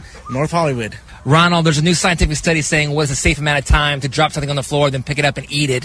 What do you think it is? Oh, well, I'm a firm believer of the 10-second rule, if that's the fact. This guy all of a sudden has doubled it. His whole life he's been living the 10-second rule. And look, he's still alive. How Is slow? he like super fat and slow or something? Yeah. Walking among What's going all on of with that guy? I don't know. Jake, was he a big fat guy? Kind of was, yeah. Yeah. Okay, now I get it. I guess the 5 If I second have rule. to get down there in 5 seconds? I bet you his whole life he's like 5 second rule. People are like, dude, it's been like 11 seconds. We got close. And he's like, 11-second rule. 10 seconds. Yes, 10 seconds. Not 5 seconds. No. Nope, 10 seconds. How'd you come to that determination? Just ever since growing up, it was always kind of something that all the kids talked about, and you kind of exercised if it happened, and yeah, it never caused I you don't think exercised. This guy exercised ever. I don't think so. harm. That's Would it exercise. matter where you dropped it? In extreme cases, probably. I mean, if you drop it in some pile of poop, you probably don't want to pick it up at that point, but other than that, I think it's fair game. I'm concerned So- with the overuse of the word probably in these scenarios. Also, it's interesting. The only hypothetical he wouldn't pick it up and eat it is if it fell to a pile of poop, and Probably. even that was a probably. Yes. Like that's a crazy A thing. pile of poop. If you drop a chicken wing in a pile of dog crap, I get you at that point. You do take the L. He's pile of like- poop, you probably don't want to pick it up at that point, Oh, but good. It's only been 8 seconds. I can still eat this. other than that, I think it's fair game. So if you drop something here at the bar, would you still eat it? Probably. Wow. Yeah, absolutely. I think I've done it before, actually. I believe it. I'm doing What'd it you drop right and now. eat here? I think it was like a couple of fries, and I was just like, when you're at that level of drunkenness, you're like, yeah, you just pick it up and get it back in there. Hell yeah, man. Hell yeah, All right, man. well, there you go. Hell yeah, man. Street science. That's my people. Street science proving actual science is maybe right, but also wrong. I learned a lot. This is KROQ.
Shop. Allie's a bra wearer now. Allie likes to go out in public in bras. It's I always official. wore bras. No, but now you are only bra, no shirt. And I didn't realize when I saw your Coachella fit, I said, hold on, are you just wearing a bra? And you said, yup, that's going to be me now. You've a new identity. And she's owning it and very confident. Way too confident. Way too confident. Yeah, wonky bra. Way too confident. We can move on. The video is up of Ali out there handing out the rock pants to people at Coachella, and it's got a lot of strange reactions. It's up on our Instagram at Klein Ali Show. I recommend you check it out. But if you don't care about the rock pants, I was giving people diapers so they don't miss their favorite bands at Coachella. I thought I had to sex it up to cancel out the diapers. I thought all the reactions that people were giving you was because you were giving them diapers. I think it was because you were walking up to them in just a bra. All the throw up emojis. I'm not really sure what they're reacting when to. When did you come up with that decision to just wear a bra? That's such a bold move, especially for you. It was not intentional because I was not. Did you spill on your shirt on the way to Coachella? No, but that's a good guess. I did not think about my outfit at all because I didn't have any time to shop or prepare for any kind of Coachella outfit. And even if I do prepare for an outfit, it usually backfires, as evidenced by Almost Acoustic Christmas and the infamous green vest. Oh, the Grinch costume you wore. Anytime I try to dress outside the box, it just ends up being a mockery. So I decided to just grab jeans and a t-shirt, and I was like, here's what I'm wearing. I don't care. Let's see them make fun of this. Yeah. So I just went basic. And then I was in the hotel, I had a couple of drinks, and I had my bra on and my jeans, and I was getting ready. And Katie was like, that looks hot. Is that what you're wearing? And I was like, no, I haven't put a shirt on yet. Oh, you were planning on putting a shirt over the bra. Yeah, because I was doing my I usually do my makeup shirtless because I don't want the makeup to get on my shirt. You know what? Correct me. Clarify something for me because I'm a stupid guy here. Are the bras that you're supposed to wear without a shirt the same that you wear like as an undergarment? Or they're different? It depends because like today I'm wearing a traditional wired bra, but if I was going to not wear a shirt and just expose my bra, I would wear like some kind of a bralette or some kind of a lighter bra that looks a little bit more like, and that's what I had on. I think she had a nursing bra on at Coachella. No, that's a different bra. Oh, that wasn't a nursing one? That's laundry day bra. Yeah. I didn't know. That's it unclips. Wait, so that's one of your good bras? I mean, it was just a basic black bra. It was like a basic black, like, bralette type thing. It's like a super light bra. Listen, I don't want to stroke your ego, but you pulled the look off, in my opinion. Thanks, Omar. Well, yeah, that's... Are you looking at the right person, Omar? I was, yeah. Yeah, okay. All right, just Klein making looks sure. sick to his stomach. Listen, you had your head in your getting desperate. All right, guys. Don't all react I'm telling you, at once. it is a very aggressive move for anyone. Some people are able to pull it off regularly. Look, I thought to myself, you know what? It's Coachella. Everyone's outside. It's like it's hot out. Yeah. You know what? I had just spent a week in the Grand Canyon where I was in a bathing suit most of the time. So I was like, you know what? Ali's theory is it's too hot here. Let me fix this. Wait, so you decided, not in advance, spur of the moment decision, I'm not going to put a shirt on. Yeah. And did that is because you're not a person that usually go. There are plenty of people that go out, walk around like that, so it feels normal. Oh, it seems like everyone walks around with no shirt on anymore. But did it feel weird? Did you keep being like, oh my God, where's my shirt? Like, it felt weird at first, and then I was totally used to it. It kind of felt like I was at Gay Pride again because it was like, oh, you're walking around. It's usually nice out, summer, and you feel like you're kind of you go into like bathing suit mode. Like, hey, I'm in a bathing suit. And everyone else is walking around half naked at Coachella, so it didn't really feel that different. Okay, everybody else just had bras on, too. But since Coachella, you've now said that you think that this is going to be your new look. Not me. Katie said that look is hot, and I think you should do it more often. So yesterday... Why don't you do the rest of the show today with a bra on? I did it. Well, now I'm not wearing the right bra for it. What does that mean? Not the right bra for it? This is just like a... Oh, it's like a burn victim bra. Yeah, well, it's not a burn victim bra. It's just a beige bra. It's a burn victim bra. It looks like it's all... Why do they have different Is it made out of gauze? It looks all medical. What she has on now. I don't know how to describe it. It's not medical. It's just a regular bra. Is that medical grade? No, then I would just look like I am in a bra. You know what I mean? As opposed to a fashion statement. Sure. I don't know how it works, Klein. I've only done it once. Allie's going to be a bra lady. That's crazy. Well, I never thought I would live to see the day where you're going to be a bra lady. I washed my car outside yesterday in just my a bra? Yeah, in my bra and shorts, which is weird.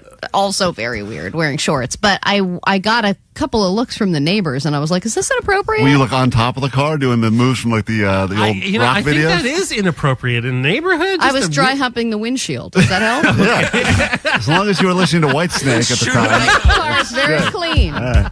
Well, there you go. If you want to know, Allie's a bra lady.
pizza advice from the real pizza expert on the show.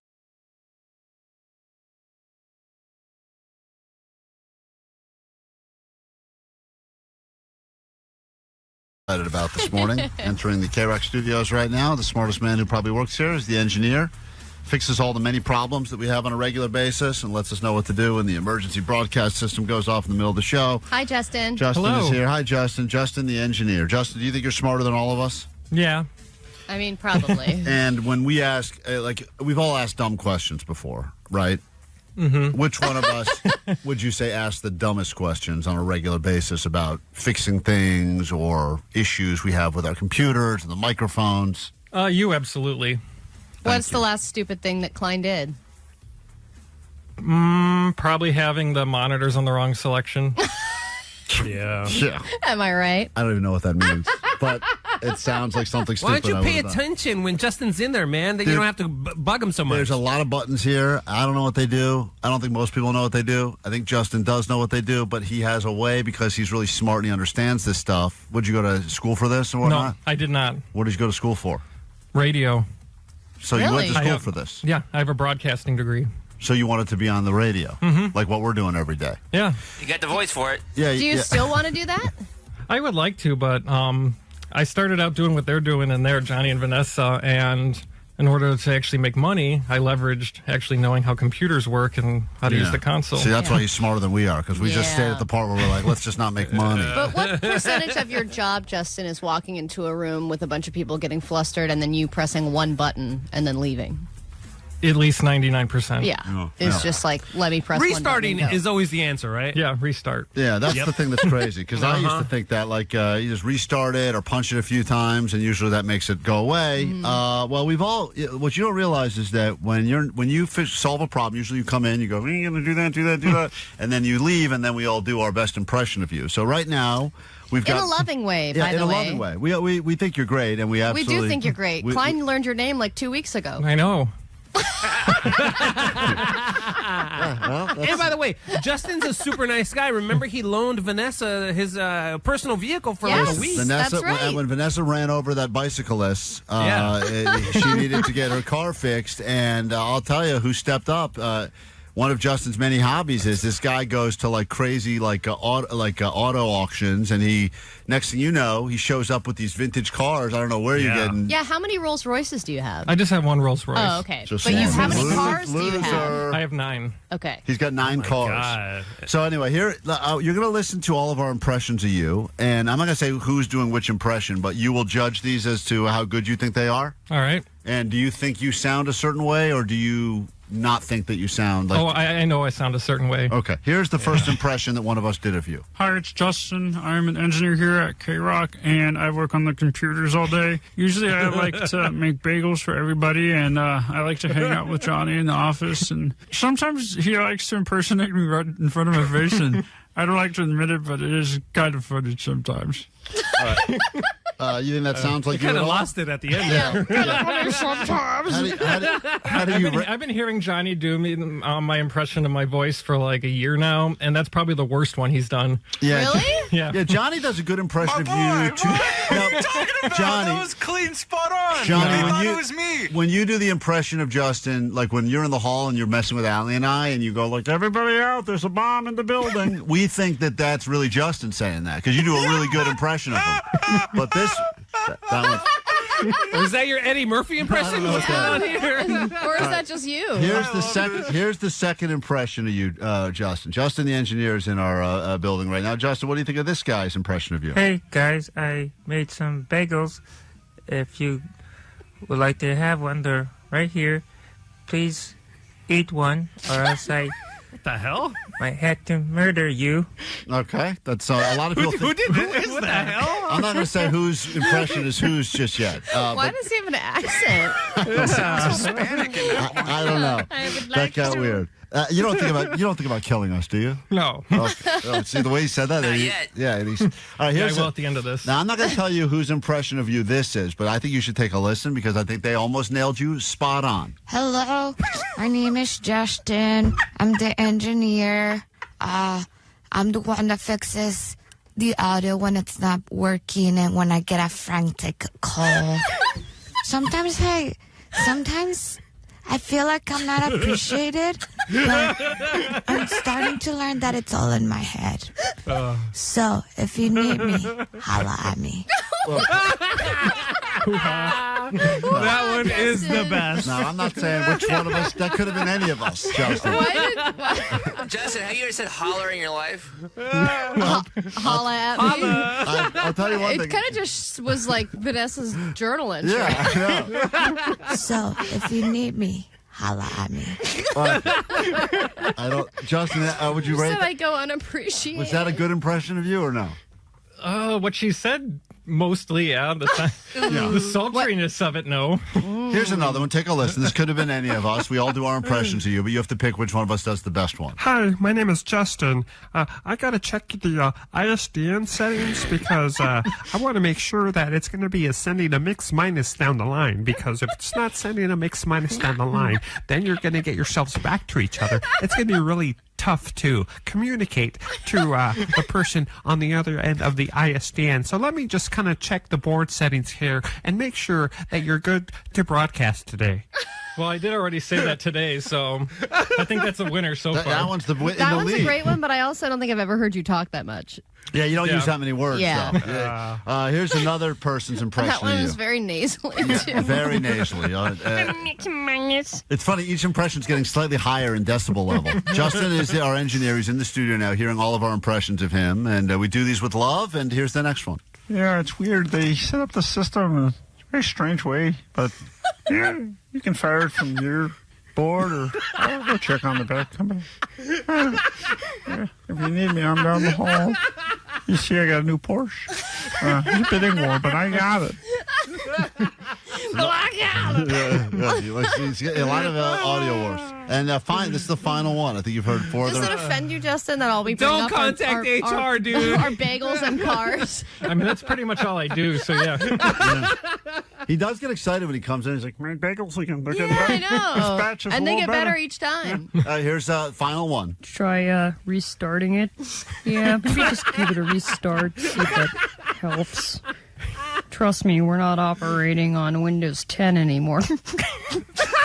By the way, if anyone wants to go for a ride, I just got a new back seat. It's pretty cool.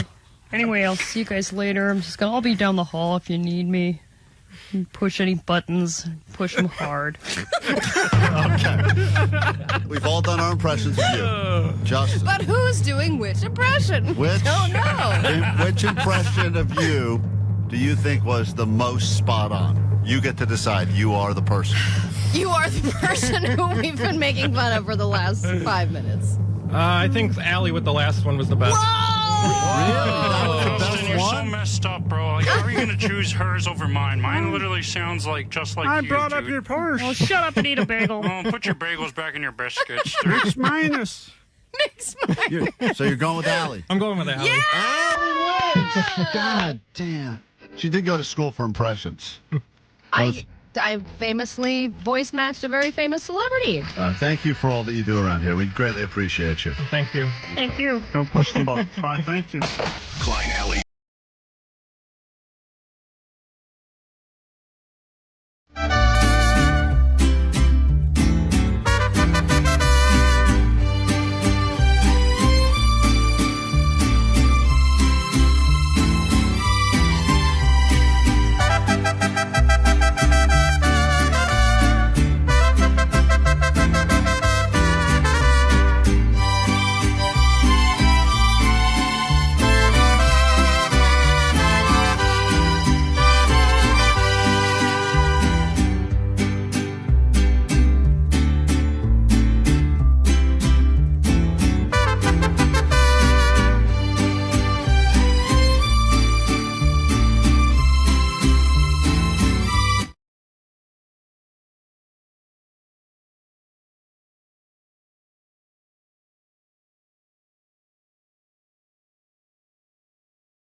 Klein and Allie, you guys are fucking assholes. Thank you for that. Let's get to your news. Then a brand new hour of the show can officially begin. Perhaps the greatest hour of your life. We'll get you into Pizza City Fest happening LA Live this weekend. All the greatest pizza places in LA will be at the same place, same days.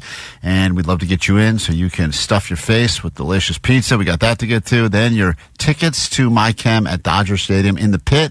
That'll all be coming up this morning right here on KROQ. But first, your news. Grab your Adderall. It's time for ADD News. All right, is your odometer lying to you? If you have a Tesla, it is possible. You might wonder why a car company would mess with your odometer, but here is the argument.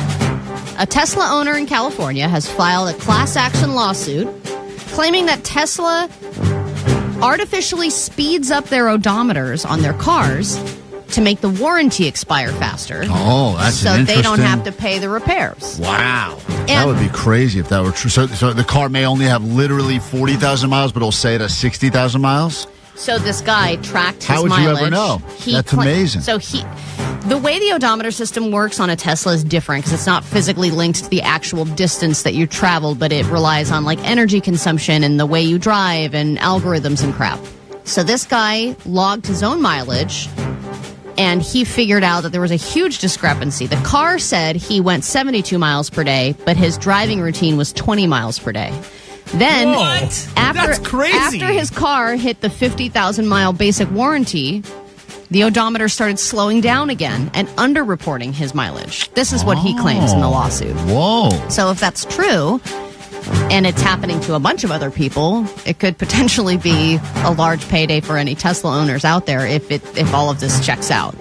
But can you imagine people's Odo's accomplishments, Klein, are not real, and I've been celebrating Allie fake celebrates Odo accomplishments. every single day. I see all the people that take pictures of their Odo and send them to Allie, tag the show. Someone just sent me one yesterday. And some of them are so not impressive. And Allie is blown away. Like, she looks at this like she is, they got 1 2 1 2 1. That's the greatest. It's like some of these are not when real. else is that going to happen, Klein? Never. But every picture someone sends right now, no matter how random or useless they are, I get it. There's a big one. You hit 100,000, that's a big one.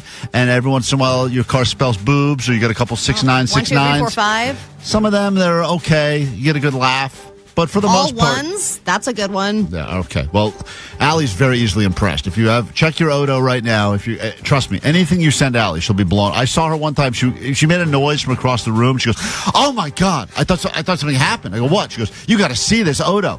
The guy had like It's a straight flush. It was like 2 4 2 4 1. I was like, that means You had nothing. a full house. I was like, what the hell are you talking about? She loves the Odo. So it might seem like a lot of fast food chains are closing down lately or in a sales slump, but Chipotle claims they're doing great. Not only are they doing great, they are expanding to another country, and that country is Mexico. They are hoping to succeed where many other fast food chains have failed. There are a lot of places that have attempted to open locations in Mexico only to fail completely. They haven't released the specific locations in Mexico, Remember but that they fake, do claim that they're going to start opening them as soon as 2026. So Remember they had that fake In-N-Out they opened in Mexico that looked just like In-N-Out? Oh, that was the best. Yeah, but they had bacon in it. Yeah, it was so great, except there was What like... was the name? Yeah, wasn't it like In and Out? And then I think it was just N and out in or something. and out. Whatever it was. It was, I don't know, I would have been fooled In by and it. out. But it was cool. But I think that got shut down. I think they got By sued or In-N-Out. something. In-N-Out, yeah, they shut that down real quick. The Chipotle going to Mexico. It's weird because I've been to, there's a lot of cities, believe it or not, in America, not here in Southern California at all, but there's a lot of cities where the best Mexican food in the town is Chipotle.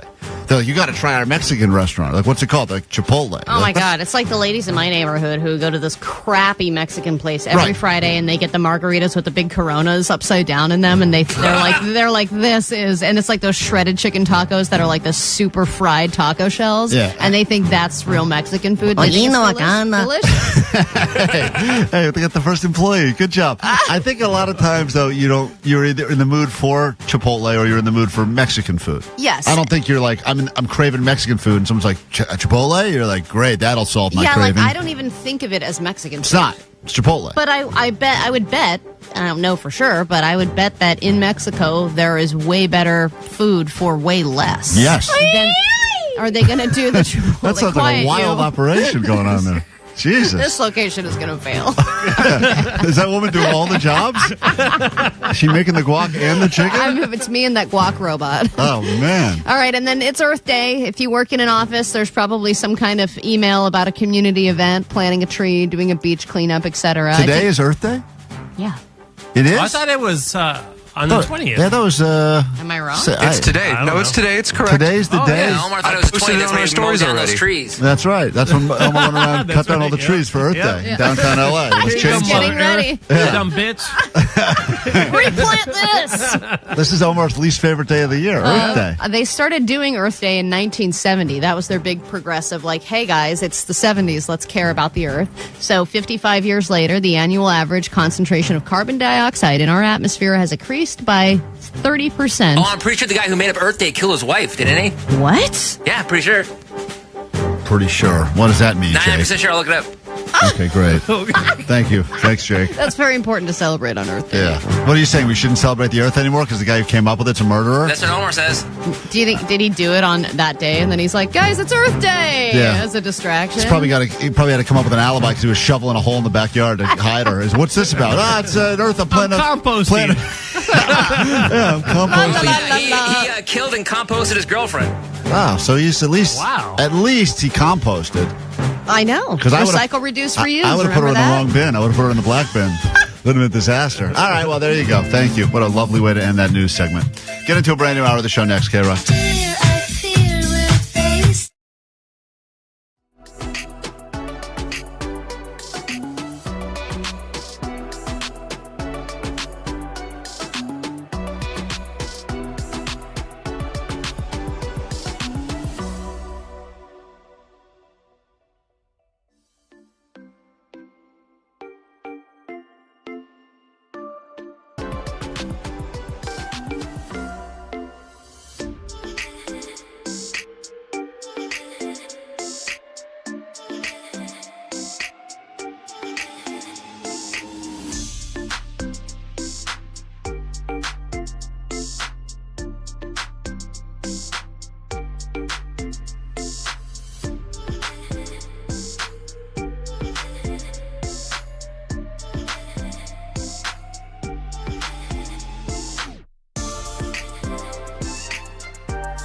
Show.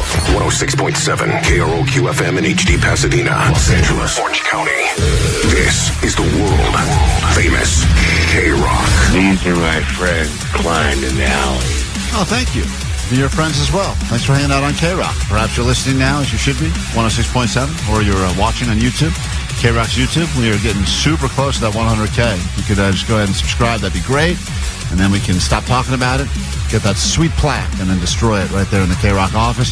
We're getting really close. I know. We're like 0.7 away. A few hundred people away. Let's get into this hour of the show. We will get you into Pizza City Fest downtown L.A., give you some plans this weekend that involves eating all the best pizza in Southern California. From San Diego all the way up through Santa Barbara, some of the best pizza spots, all joining forces at LA Live. We'll get you into that. And they asked me to host it on Sunday, so I'll be there eating. I'll probably be there both days eating pizza, but Sunday, I guess there's all sorts of fun activities going on there as well. And this hour also, we'll get into some clickbait.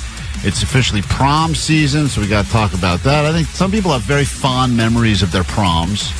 I was so high at my prom, I kind of feel like I missed it. I mean, my story's so sad, I shouldn't even admit it. I think I talked about this girl, Catherine Hafley, that agreed to go with me, but I could tell she did it kind of begrudgingly. And then the day of the prom, her friend called me and said, "Did you hear about Catherine? She was in a horrible accident." Accident. And yeah, that's what she said. And she's like, don't worry, she can still go to the prom, but she can't dance. And you told me this, and then she took off the cast. Yeah, or she something? showed up in a. She had some sort of like a walking boot that clearly wasn't for her. It was like it was for an adult. It was like definitely something she borrowed from her dad. She showed up, and I was like, "Oh, I'm so sorry to hear about your accident." She's like, "Yeah, it's not. I'm just in so much pain." Within like 2 hours, she was dancing with some other guy. That's good booze. I don't know what. And a good boot. Yeah, definitely. She was like it was like a miracle, and I'm just sitting there going. Everyone's like, "Didn't you go with her?" I'm like, "I thought I did." So I don't know why. Sometimes the pressure of making that a great night, and then years later, you still have those memories. Was it a fail or was it a big success? So we'll get into that coming up later this hour. Here we are, Klein Alley Show on KROQ. Good morning.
K-Rock, Klein, Alley Show. This is very strange, and I wanted to get your thoughts on this, Allie, especially as a gay woman. I'm curious if you've ever heard of this concept or if this is just something that us hetero breeders talk about behind your back.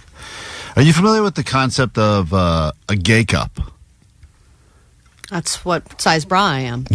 No.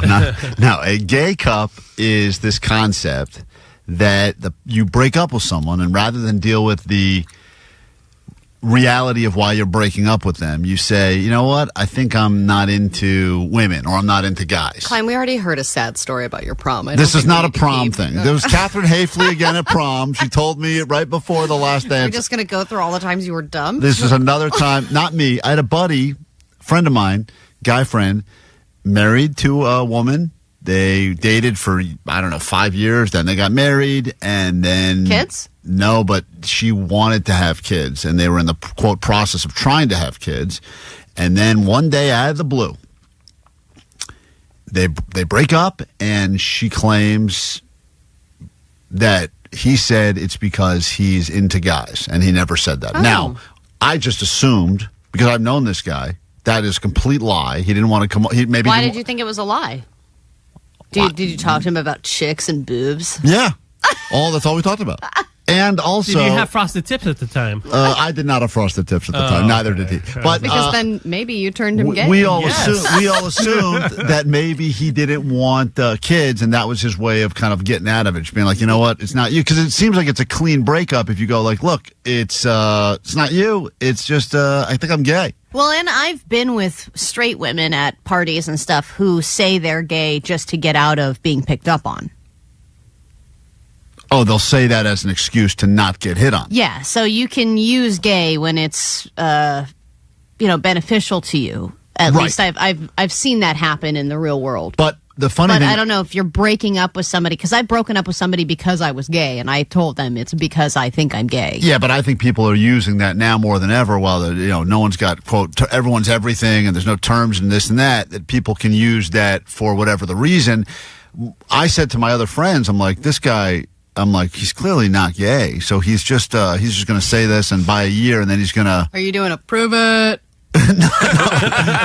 No, you're clearly not gay. No, There's no way. I'm not talking to him. Or you wouldn't do this. The conversation behind his back was...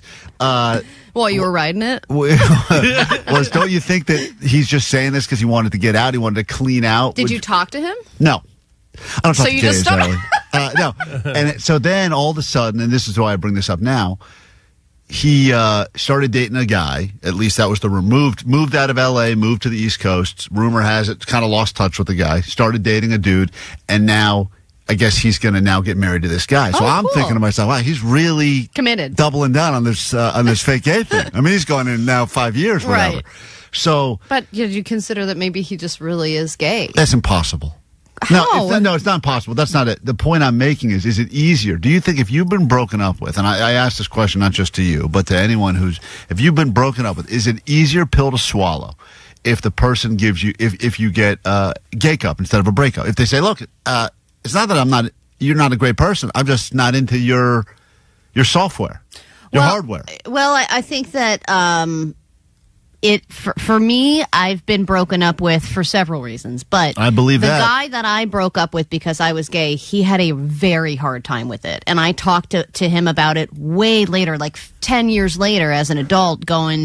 He was like, it would like tore me up because I felt like I was in love with you, and there was something that I couldn't control, and I could never be what you wanted, and that part was devastating. But in some ways, you might think it's easier because, well, I can never please you. I could never be something that I'm not. So clearly, it's better this way. If you're not attracted to me, then it's not my fault. Yeah, but I think about this all the time. Like if it pertained to my wife, if I walked home and I got home today and she's upstairs in the bedroom and she's with a guy, it would devastate me. I would be like, what? But if she was up there with a woman, I'd be like, that is awesome. Yeah, but that's every guy. No, probably not every guy. I would say some guys would still think it's a violation of trust or whatever else, but it would be such an easier pill to swallow because I would go, I can't deliver that. I don't have that. See, I've been broken up with by a girl who wanted to get with a guy, and that to me was absolutely devastating. Why? Because I don't know. It was because it was like, wow, you don't want me or anybody like me. You would rather be with the complete opposite of me. That's how bad I am. You completely made I her took hate it women. so personally. Yes, Right. like And that- I want the complete opposite of you right now. So I just wonder if it's if you're going to get dumped, getting dumped sucks regardless. Getting broken up with sucks. And nowadays, I don't even think people give reasons. They just say, I'll just go ahead and block your number. We'll never speak Well, again. yeah, but you know what? People do deserve a reason. 562 said I was with a girl for 3 years, and then she told me she was bi and ended up hooking up with her neighbor and her neighbor's husband. Oh, see, so she was just looking for the escape. See, that's why is the gay cup the excuse? Is that like more of an excuse than the reality of the situation? 323 said maybe this guy started a pact with another guy who did the gake up, and they both gaked up and then got together. I could almost pull that off. Like two guys. Maybe they're not even together. They Right. just wanted to like bro out. Right.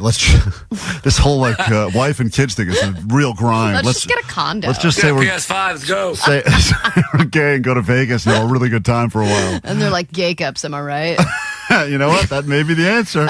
We got to take a quick break. When we get back, your chance to join us at Pizza City Fest. And if you'd like to play the game that Allie's put together secretly and behind my back, she wants to prove that I don't know anything about pizza, but she's wrong. Call now 800-520-1067. We will get you into Pizza City Fest after this quick break on KROQ. That is next. Having an urgent pizza craving? Me too. Here's how to satisfy that.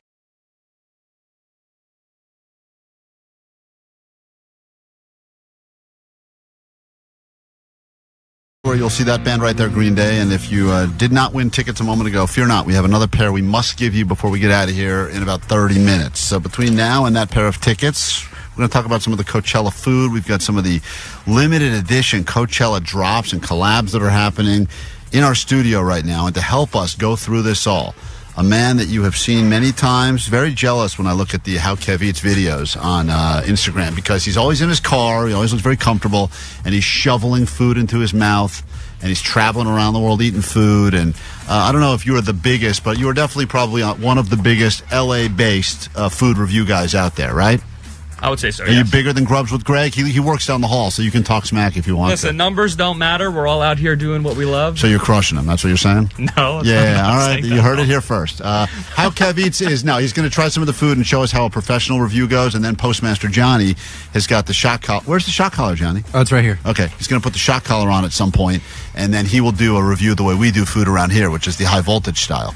In all of your food reviewing videos, have you ever used electricity to help? I have not. No. It seems stupid, doesn't it? It seems a little wild, but no judgment. All right, fair enough. And I want to ask you, because I found recently I saw this new app, and this is something that I think a lot of people, we do a thing on the show called the Dank Tank, where people pitch us their ideas. And this feels like a idea that everyone has had before.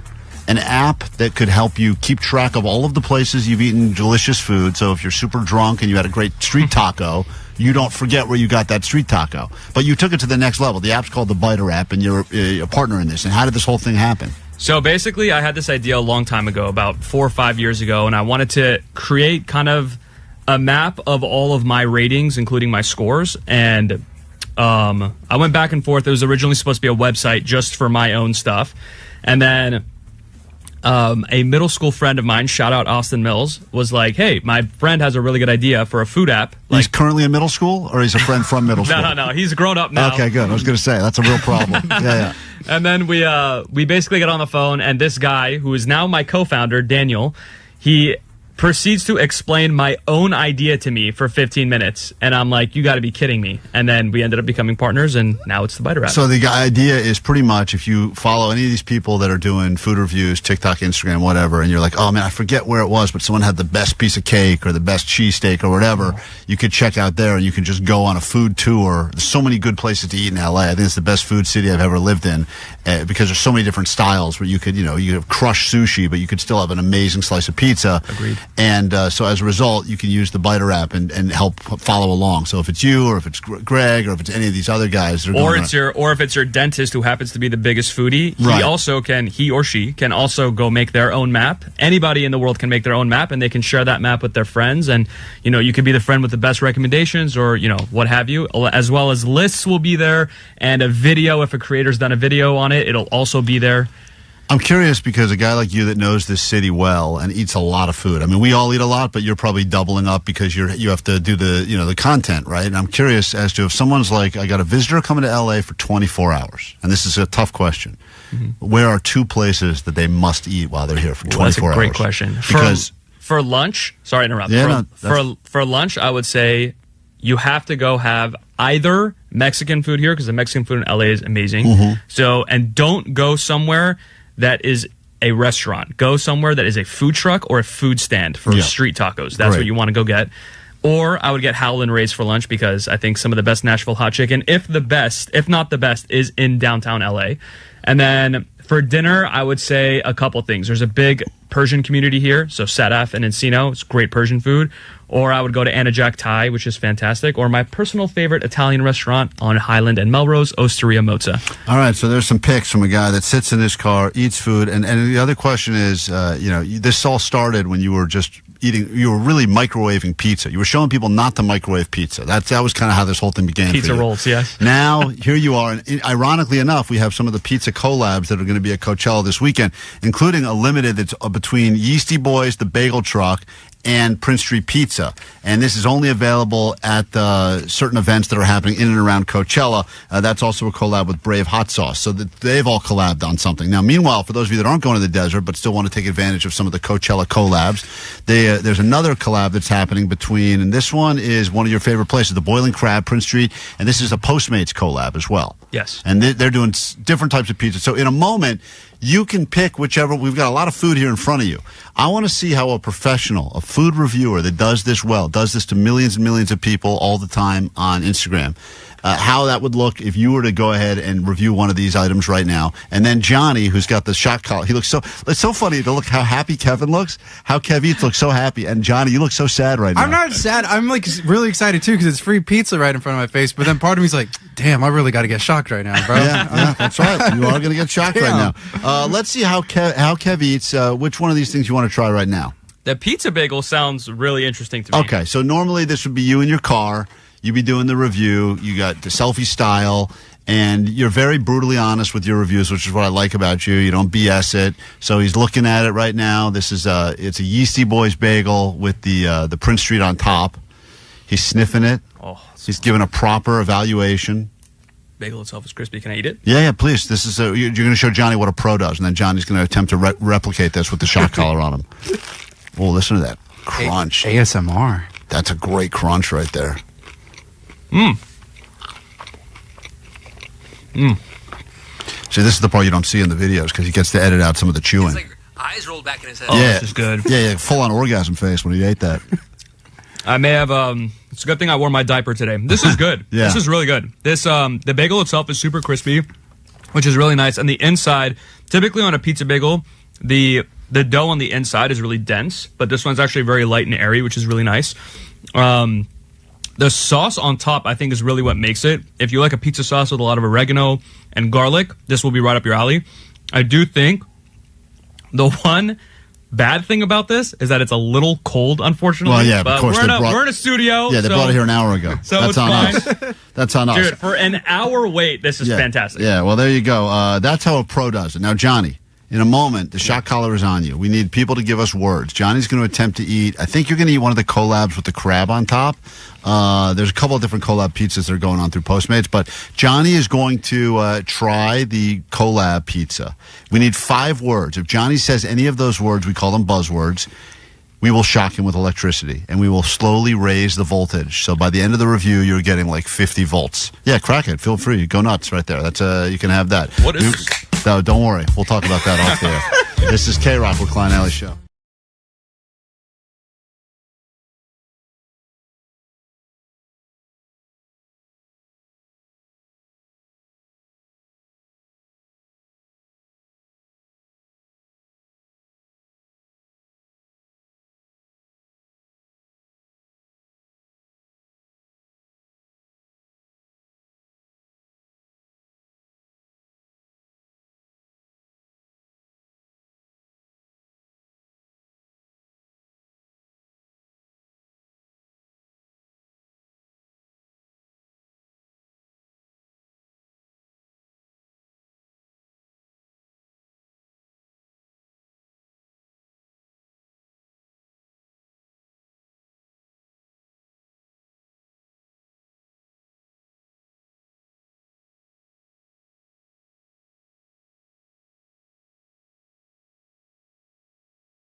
Is everyone full of delicious pizza from Joe's Pizza? How's the pizza?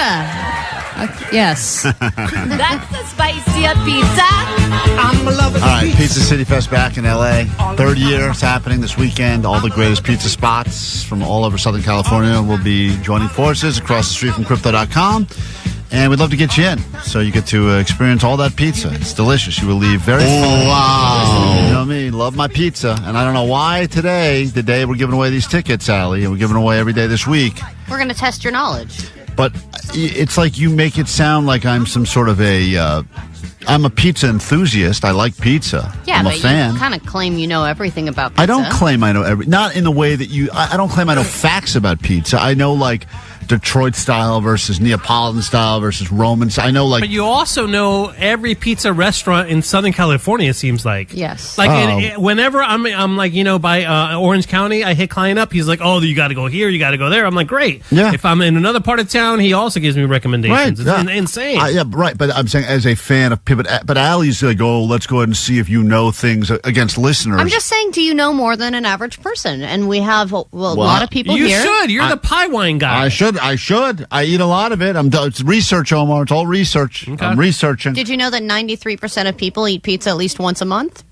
Goddamn right I did. I think I gave that stat on Shark Tank. I told him that. That's why you had to do your research for your pie wine. Did a lot of nothing but research, all about why it's such a great. I hear so you this should be easy. Yapping on the radio about 7-Eleven. Get the 2 slices for $5. I hear that. I got a good craving for a pizza when it's $5. Pizza is always there for you. You're the only person I know that doesn't like pizza. Is you, and that's why you're the one. It's not that I don't like it. I just think that it's everybody's go-to. You're right. It's pizza. Keep the masses happy every time, everything. And then, Tudo's is right by me. I love that pizza. I get it probably. I do probably get it once a month. They're probably going to be there, I would imagine, on Saturday or Sunday. I can't even keep track of all the pizza places. I know they were there last year. I think the longest line at Pizza City Fest was for Tudo's in Agora Hills. Love that place. All right, we got tickets up for grabs. You'll win yourself a pair of tickets to Pizza City Fest LA this Saturday and Sunday, featuring, I think you get to go Sunday. That's what we're giving away today.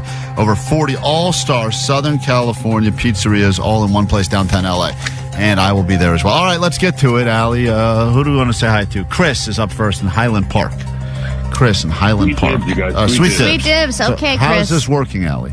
I'm going to give Chris a question. He'll answer it. Okay. And then I'll give you a question that's similar in difficulty. And if he gets it right and you get it wrong, then he is put in the running to win the Pizza Fest fair enough. tickets. I don't like the way this is going already, but go ahead. I feel it hasn't even started. I know, but I can This is what you do, though. You set up yourself so that if you lose, then you're like, oh, see, I told you the whole game was stupid. The fact you kept this a secret from me already makes me think that there's shenanigans afoot. But go ahead, Chris. Let's go ahead and make Klein look like an idiot.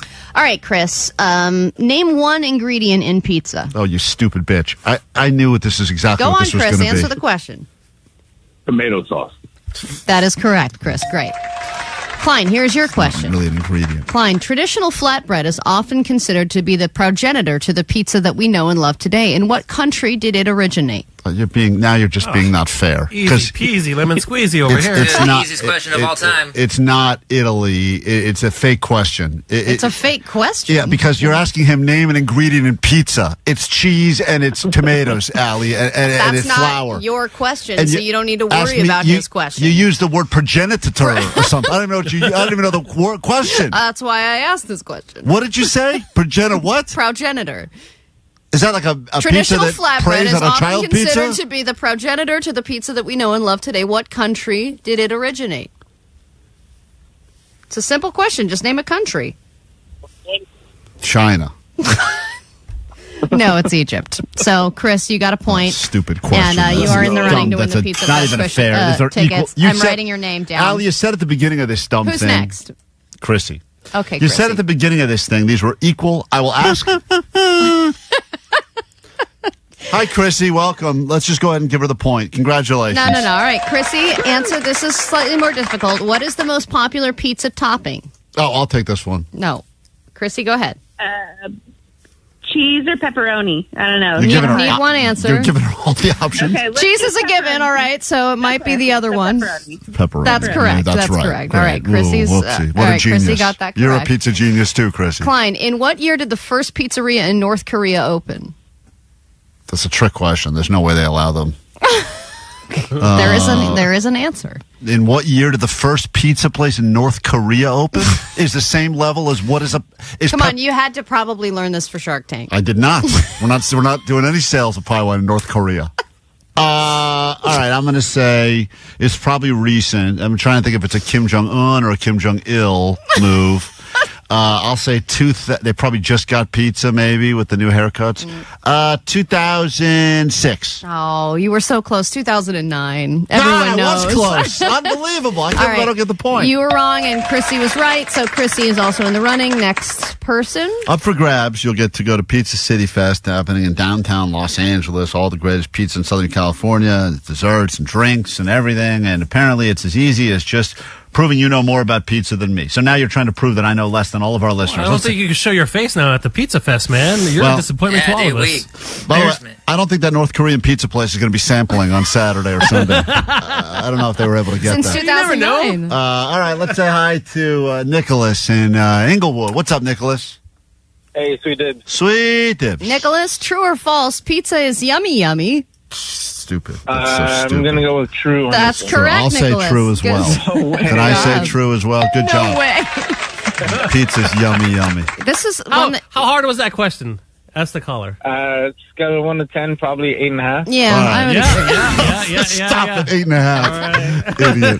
So it's true or false, 50-50 already. It's pizza yummy. Not even a real, not even an opinion. Fine. Anything. To the nearest thousandth, what is the surface area of the largest pizza ever made?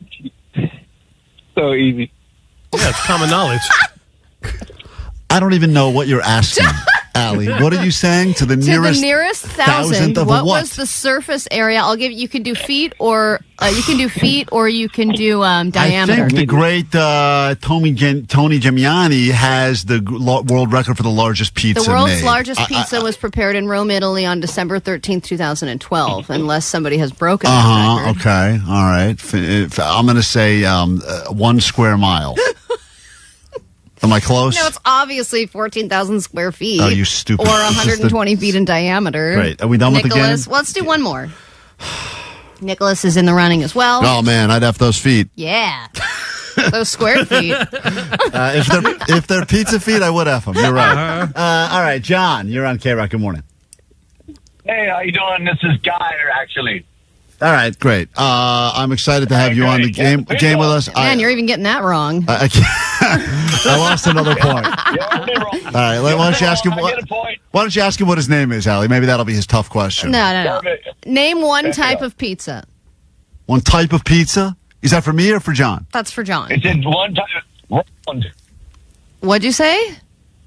Round pizza. Round. I don't even think that's right. correct. It's not right. What are you talking about? Round. I'll take shapes. One type of pizza? Could have gone. Klein, what is the technical term for the outer edge of a pizza's crust? The outer edge? Underneath? The outer edge of a pizza's crust has a technical term associated with it. What is the name of that? This is something that you should know. You're not talking about the undercarriage, which would be underneath the pie. You're not talking.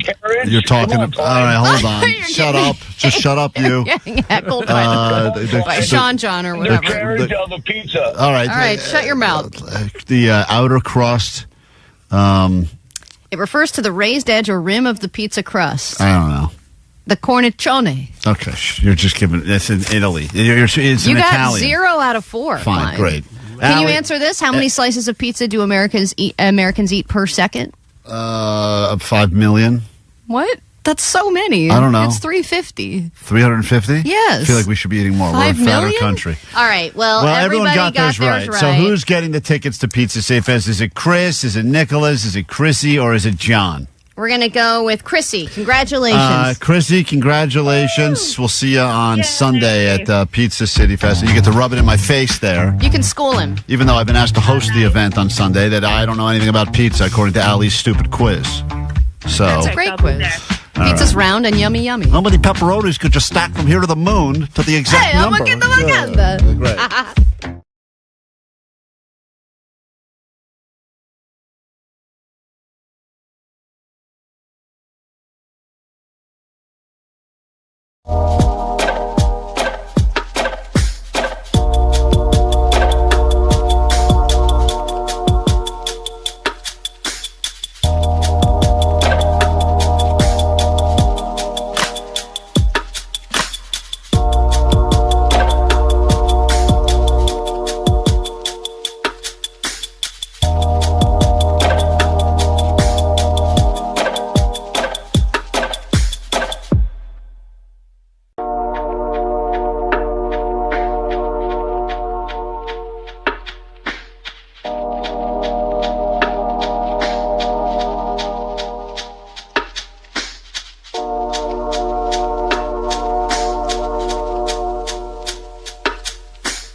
KROQ, we are Klein Alley's show, and I don't appreciate the text line now that says that quiz was clearly rigged. Why did Klein get all the easy questions? That is not what happened at all right there.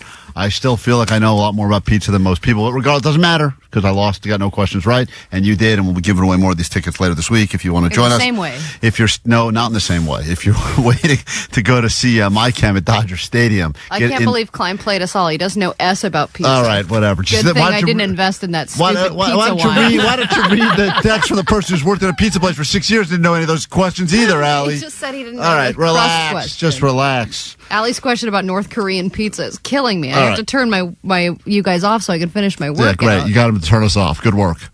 How would you like to live forever? This person's going to give us the secret. It looks like nothing. That person right there is turning. This is a very exciting moment in Old People's Secrets because every once in a while they turn a KROQ birthday. 106 years young. It's time to live forever with some Old People's Secrets. From chicken brain to drinking rain, not getting laid. They call me the barmaid. They call me the barmaid. That's right.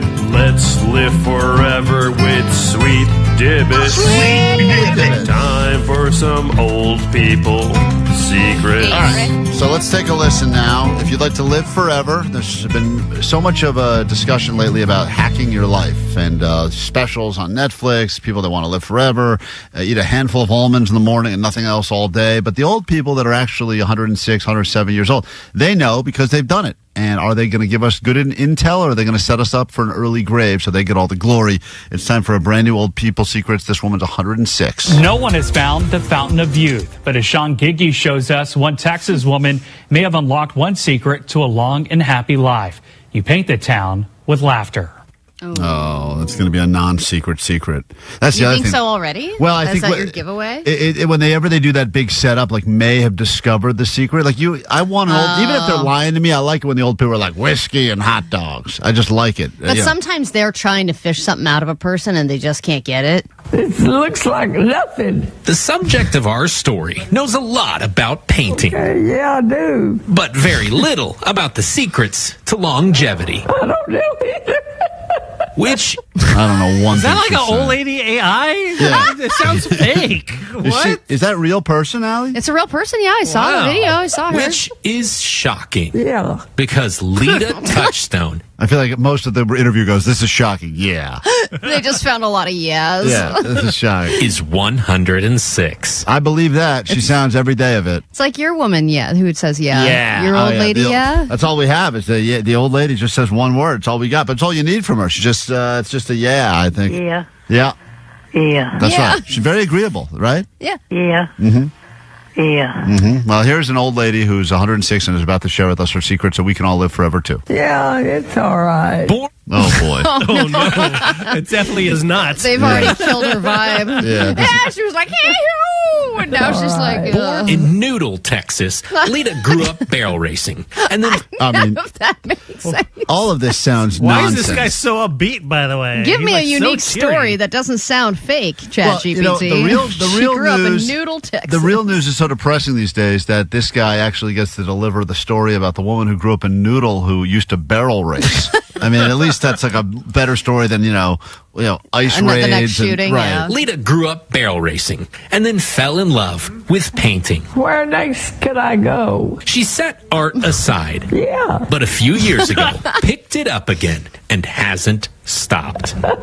Her daughter, Christy Harris Spear, says Lita's love for painting keeps going and going and going. Oh, no. So Definitely annoyed by all the painting. Oh, my God. I think it's ending very At this soon. point, they open a closet that is top to bottom, every shelf full of stacked paintings. Right. And the daughter's And they're like, clearly, another one. Oh, clearly thank waiting for the you. inheritance. And she's like, still going, still painting. And going. I would say altogether she probably has 900. She's never sold a single piece. It's so messed up of him to point out. Why even include that in the story?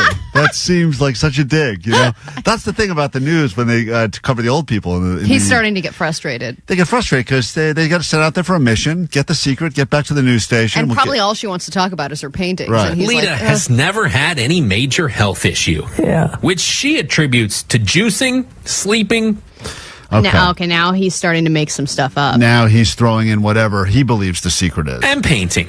Okay, so now we're going to he claims it's sleeping, juicing, and painting.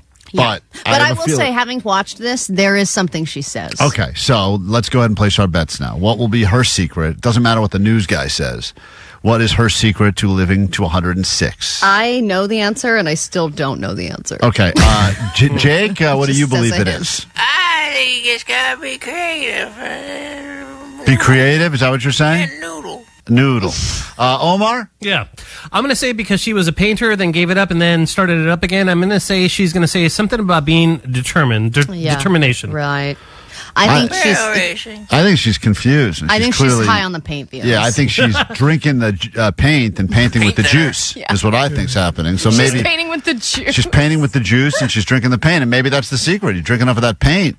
You feel young all the time. Kills off anything. Getting them all over, yeah. Right. Little powder and paint will make a gal what she ate. What? What's This that? is her secret. That's the secret? A little powder and paint will make a gal what she ate. Will make a gal what she ate. Lita creates joy. That guy was clearly not listening. All right, well, there you have it. Now you can live forever, too. On paint thinner. Little powder and paint thinner. Man, that must be a lot of fumes in that room right there. It's the worst limerick I ever heard. I know, it made no sense. It really did make zero. I'm going to hear this A again. little powder and paint. If you want to live forever, it's the very least we can do is let you hear this again. Hold on. And painting. Little powder and paint will make a gal what she ate. What the? Lita creates joy. All right, clearly. She's a Coke dealer. We got to take a break. We'll be back with more show and your tickets to My Chem at Dodger Stadium next. Klein Alley Show. KROQ. K-Rock. House.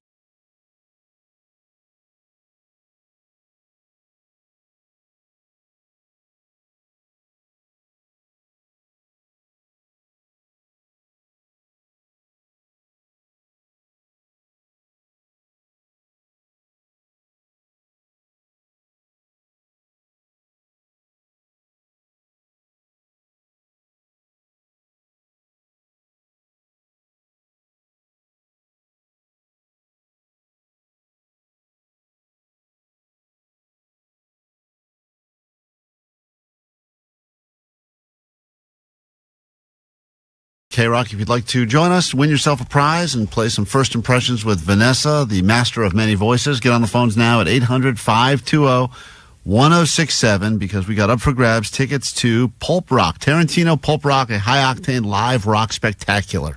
And Quentin Tarantino has made some incredible films over the years. Some of the best. Some of the best, and some of the best monologues in movie history, some of the best, most heightened moments with a lot of swearing, but we figured Vanessa would be incredible at replaying some of those. She's never seen a Quentin Tarantino movie ever, so let's start with that. Never seen one, but she will be recreating some of the most iconic scenes, and you will, of course, if you win these tickets, you'll get to go to the Tarantino Pulp Rock, where you'll get to watch these iconic films and the soundtracks performed live at Cinevita at Hollywood Park.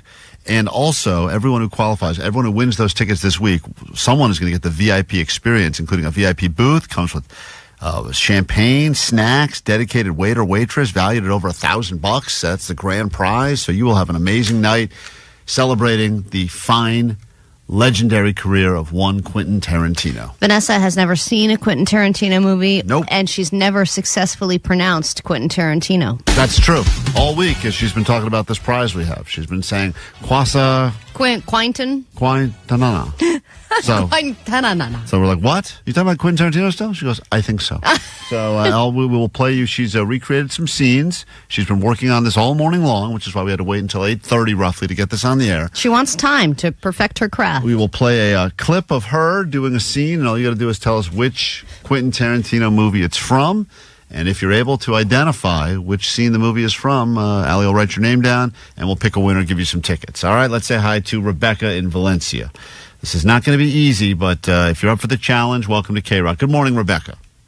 Hi, how are you? I'm fine. We'd love you to win this. Once again, as you know, Vanessa is the master of many, many voices, and we will go ahead and play you the first scene right now from a Quentin Tarantino film as performed by Vanessa. Listen closely. Here we go. I don't tip because society says I have to. All right, I mean, I'll tip if somebody who really deserves a tip. If they really put forth the effort, I'll give them something extra. But I mean, it's tipping automatically. It's for the birds. I mean, as far as I'm concerned, they're just doing their jobs. Hey, this girl was nice. She was okay. She wasn't doing anything special. What special? What's special? Take you in the back and S your D? I go over 12% for that. All right. Now, listen, I know this movie. Iconic. That is an iconic scene. Only who knows if that'll be performed again if you win these tickets. Do you know what Quentin Tarantino movie that is from, Rebecca? I am going to guess because I'm also the worst, but Pulp Fiction, is that a Show me Pulp Fiction. No, Is that a thing? not. Pulp Fiction is a thing, but that is not a scene from Pulp Fiction, which is too bad because it is a quite iconic scene, Allie. I'm going to play you the actual scene right now, and then we'll go to the next one. We have multiple scenes to share with you. I don't want to give everyone the opportunity to guess that one, but this is that actual scene took place from one of the, I believe, the first. I think it was the first Quentin Tarantino movie ever. Really? I believe so. It was the first one I think I ever saw, and it was this scene from Reservoir Dogs. I don't tip because society says I have to. All right, I mean, I'll tip if somebody really deserves a tip. If they really put forth the effort, I'll give them something extra. But, I mean, it's tipping automatically. It's for the birds. I mean, as far as I'm concerned, they're just doing their job. Hey, this girl was nice. She was okay. I mean, she wasn't anything special.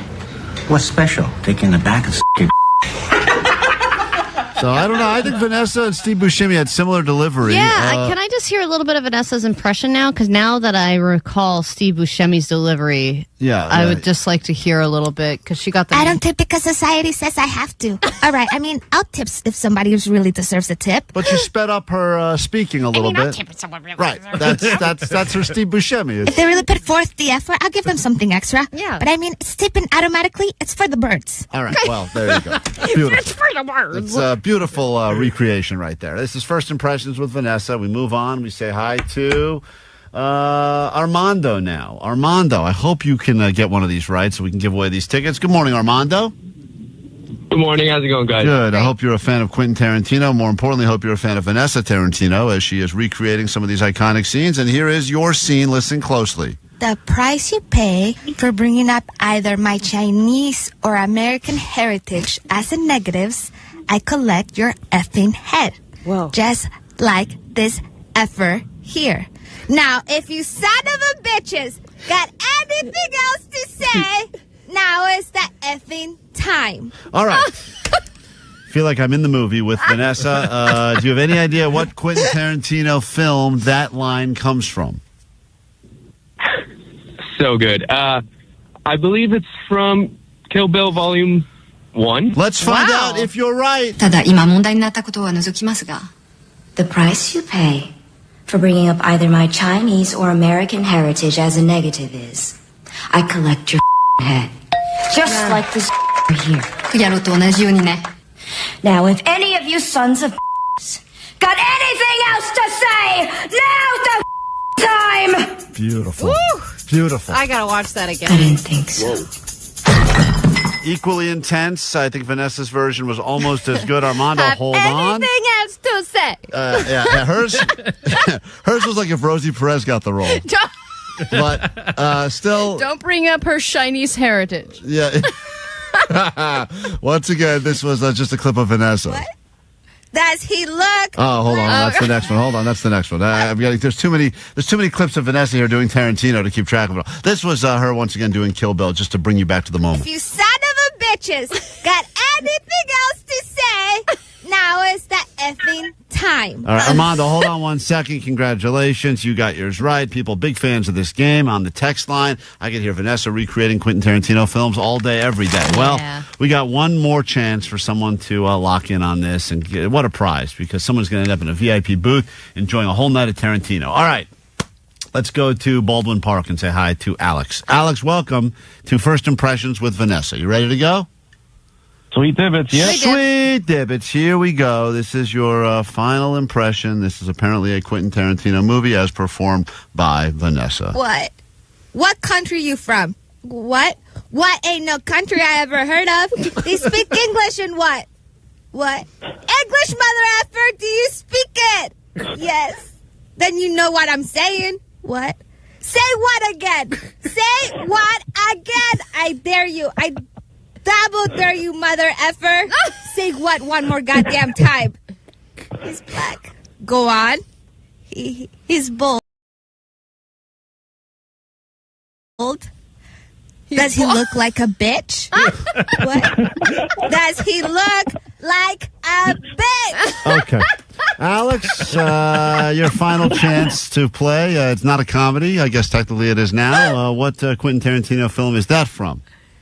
That is Pulp Fiction, baby. That's right. And by the way, she's never seen Pulp Fiction either. So for her, just in reading these lines, it's the absolute first time she's even heard this, witnessed it at all. I mean, she can pick up on the performance already, though. I mean, those are the beats. Listen.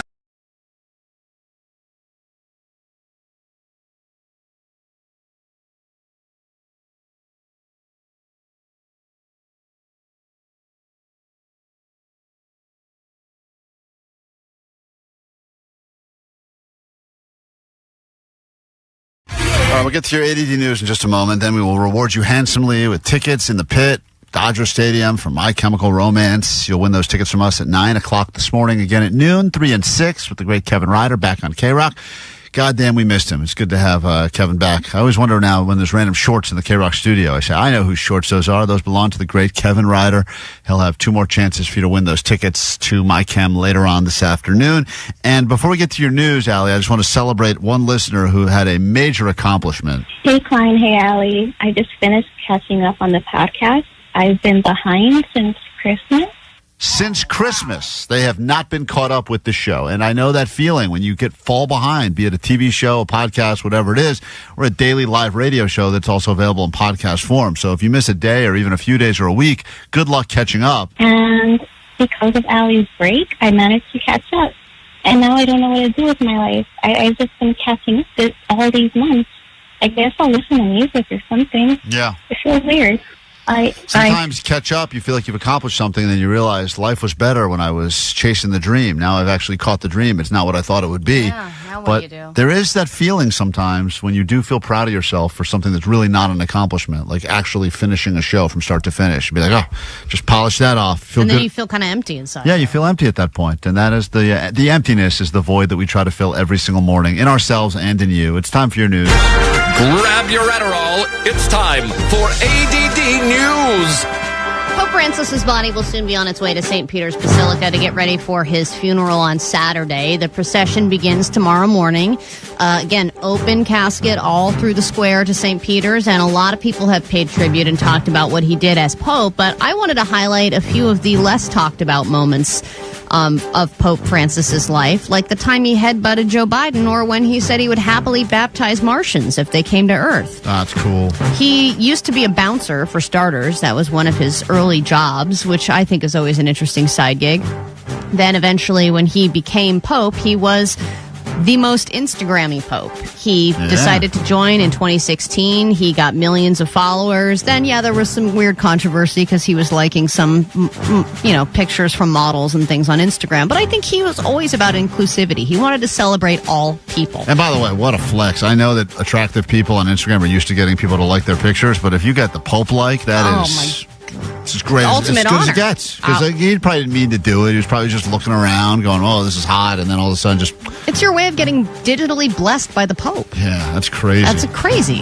That people travel hundreds of miles to possibly They get throw that. their sick kids at the Pope all the time. Even in his final days of his life, he was on weekly WhatsApps and video calls with various people, including talking about the war zones of Gaza and all kinds of things. He was very busy. If you believe in the afterlife, you think the Pope gets like the fast track VIP artist wristband access straight to heaven because he spent his whole life doing, his whole life was religion for the most part? I mean, he's kissing people's feet every day. And but I mean, I'm saying it's for smelling like the sheep. Remember? Regular person, you die the same day as the Pope. You understand, like you're back in the line. There's a line. Oh yeah, absolutely. And Klein, like you, he was a huge fan of pizza. I believe it. He even knew things about it. Oh. He said the only thing he would like is to go out one day without being recognized and go to a pizzeria for a pizza. One of my favorite slices was just outside Vatican City. Yeah, Really? Right there. Oh, yeah. It's great. You Pizza remember Hut set up over there? There's a Pizza Hut outside of Vatican City. Cool. They had the stuffed crust going there. It was great. Pizza Hut. Yeah. He even blew out candles on a 13-foot long pizza for his Man. last birthday. That's my Pope, baby. All right, Kanye West finds new ways to be hateable every single day, but now he's coming out with some information that I don't know if this will make him more hateable or relatable to some people. It's shocking, to say the least. He is coming out with a new song called Cousins. And because he is coming out with that song, Cousins, he wanted to reveal some details about his relationship with his cousin. And his quote was as follows, quote, "My name is Yi, and I sucked my cousin's D till I was 14. Pull that The clip. year of incest, everybody. Get it? I was kind of right. Allie is a trendsetter because, as you know, Allie did admit that she did one time have a full relationship with her cousin. Now, she claims it's okay because it was a second step cousin. Yeah, Nope. this was a cousin. This was a cousin. This was a cousin, a male cousin. Right. And he says that he used to give him dirty magazines and that he had this relationship that was consensual with his cousin. But, of course, they were underage. And I think there's a lot of question marks there. But, you know, that's kind of what he does is he comes out with information. And you're like, what? What is happening? Well, I think he's probably going, that Nazi shirt idea wasn't great, so what can I do to bring the attention away from that? And I don't think there's any coming back from that, but he found the one lane to go into. I know, where I'll you're just like, tell an okay, is incest he story. like a victim again? I don't know what's happening. Yeah. And then finally, you shared this with me, Klein. I think it's worth pointing out because it's something that my mom does on a regular basis, and it's becoming the next home shopping network for a new generation. The WhatsApp app is crushing right now, and that's what my mom uses to buy anything and everything. And basically, it's an app where they will do live auctions of materials. It's sneakers, it could be hats, it could be makeup, it could be clothing, all kinds of stuff, and people bid on it and then buy it, and then they try to resell it online. This is what my mother is doing. But, you know, years ago, it was the Home Shopping Network, then it was eBay, yard sales were before that, and now this is the next generation. The WhatsApp app is crushing it, and everyone's using it. Is that the same as the Shop and all those other things yeah, she's but doing? Shop was like testing the waters. Got it. Shop is like you go to Bergdorf's and you're like, hey guys, there's a sale going on at Bergdorf's. I'm going to go walk around the floor. Oh, you're I'm buying gonna stuff pick for out other stuff. people. And yeah, look at these shoes. They're a size 9 and they're Balenciaga, whatever. Here's how much they are. And people can say, buy those for It's me. all luxury stuff? Yeah, it's usually all designer stuff. But then WhatsApp is like the seedy underbelly where it's, hey, I'm in a warehouse somewhere and I just got a pallet with a bunch of random stuff in it. That's the I'm going to best. pick it out one by one and show it to you, and I'm going to bid on it. I could see myself getting hooked on that just because of the addictive nature of it. You never Give it know. a try. Surprise. What's You it called? should. The WhatsApp? It's called It's no. not It's called. You keep saying WhatsApp. I but keep it's saying not, WhatsApp. It's not WhatsApp. No, 'cause it's I have called that. Whatnot. Oh, Whatnot. Whatnot, Okay. yeah. Well, Oh, there's- you said what's? I was confused I as know, F, I know. man. Sorry. I was waiting for. Allie's news for I was you. waiting for Jake. Shut up, I was Jake. waiting for I'm Jake to correct her because I knew it was Okay. wrong every time. But I also was like, maybe. What? That's what I thought It's too. because- I was you just know like, why? oh, they have a new feature or something. You know why? It's because I was just talking about Pope Francis using WhatsApp. Yeah. So that's All right, still in my right. brain. Allie's got that bra confidence now. She's wrong. We brain. get All right, into download the What's brand new Not hour of the show podcast. right now. Here we go. Alley Show. 106.7 KROQ FM in HD Pasadena, Los Angeles, Orange County. This is the world famous KROQ. So what's the app called again? So I get it right? 209 said, Allie, what is going on? I don't know. I'm so confused. I've never left It's the called news. Whatnot. Whatnot. That's what I thought. I misspoke. It's Whatnot. Yeah, you never admit that. The Pope was on WhatsApp. Everyone else is on Whatnot. We got a brand new hour of the show right now. The very first thing we do is get you into MyChem, Dodger Stadium in the pit. Let's do this. Call it 800-520-1067. Great news to deliver. I hope it's to you, and all you got to do is be on the phone. And I know you're thinking to yourself, who calls a radio show to win tickets anymore? Well, every once in a while you meet someone. I love it when we go to an event. Someone's like, you know what? I never called. I listened to KROQ a long time. Finally picked up, called, got through, and now I'm going on a trip or I want tickets to a show. You never know what access you get just by listening and interacting with us at 800-520-1067. This hour on the show, we'll do some clickbait, and we'll get into your prom stories, either successes or fails. Usually people look back at prom as it was one of the greatest nights of my life or one of the worst nights of your life. And sometimes it sticks with you. You're an adult now. It's been 15 years since your prom. And you're still going, man, that I can't shake that. That rejection I felt, tears me up inside. So we'll get to all that coming up this hour on the show.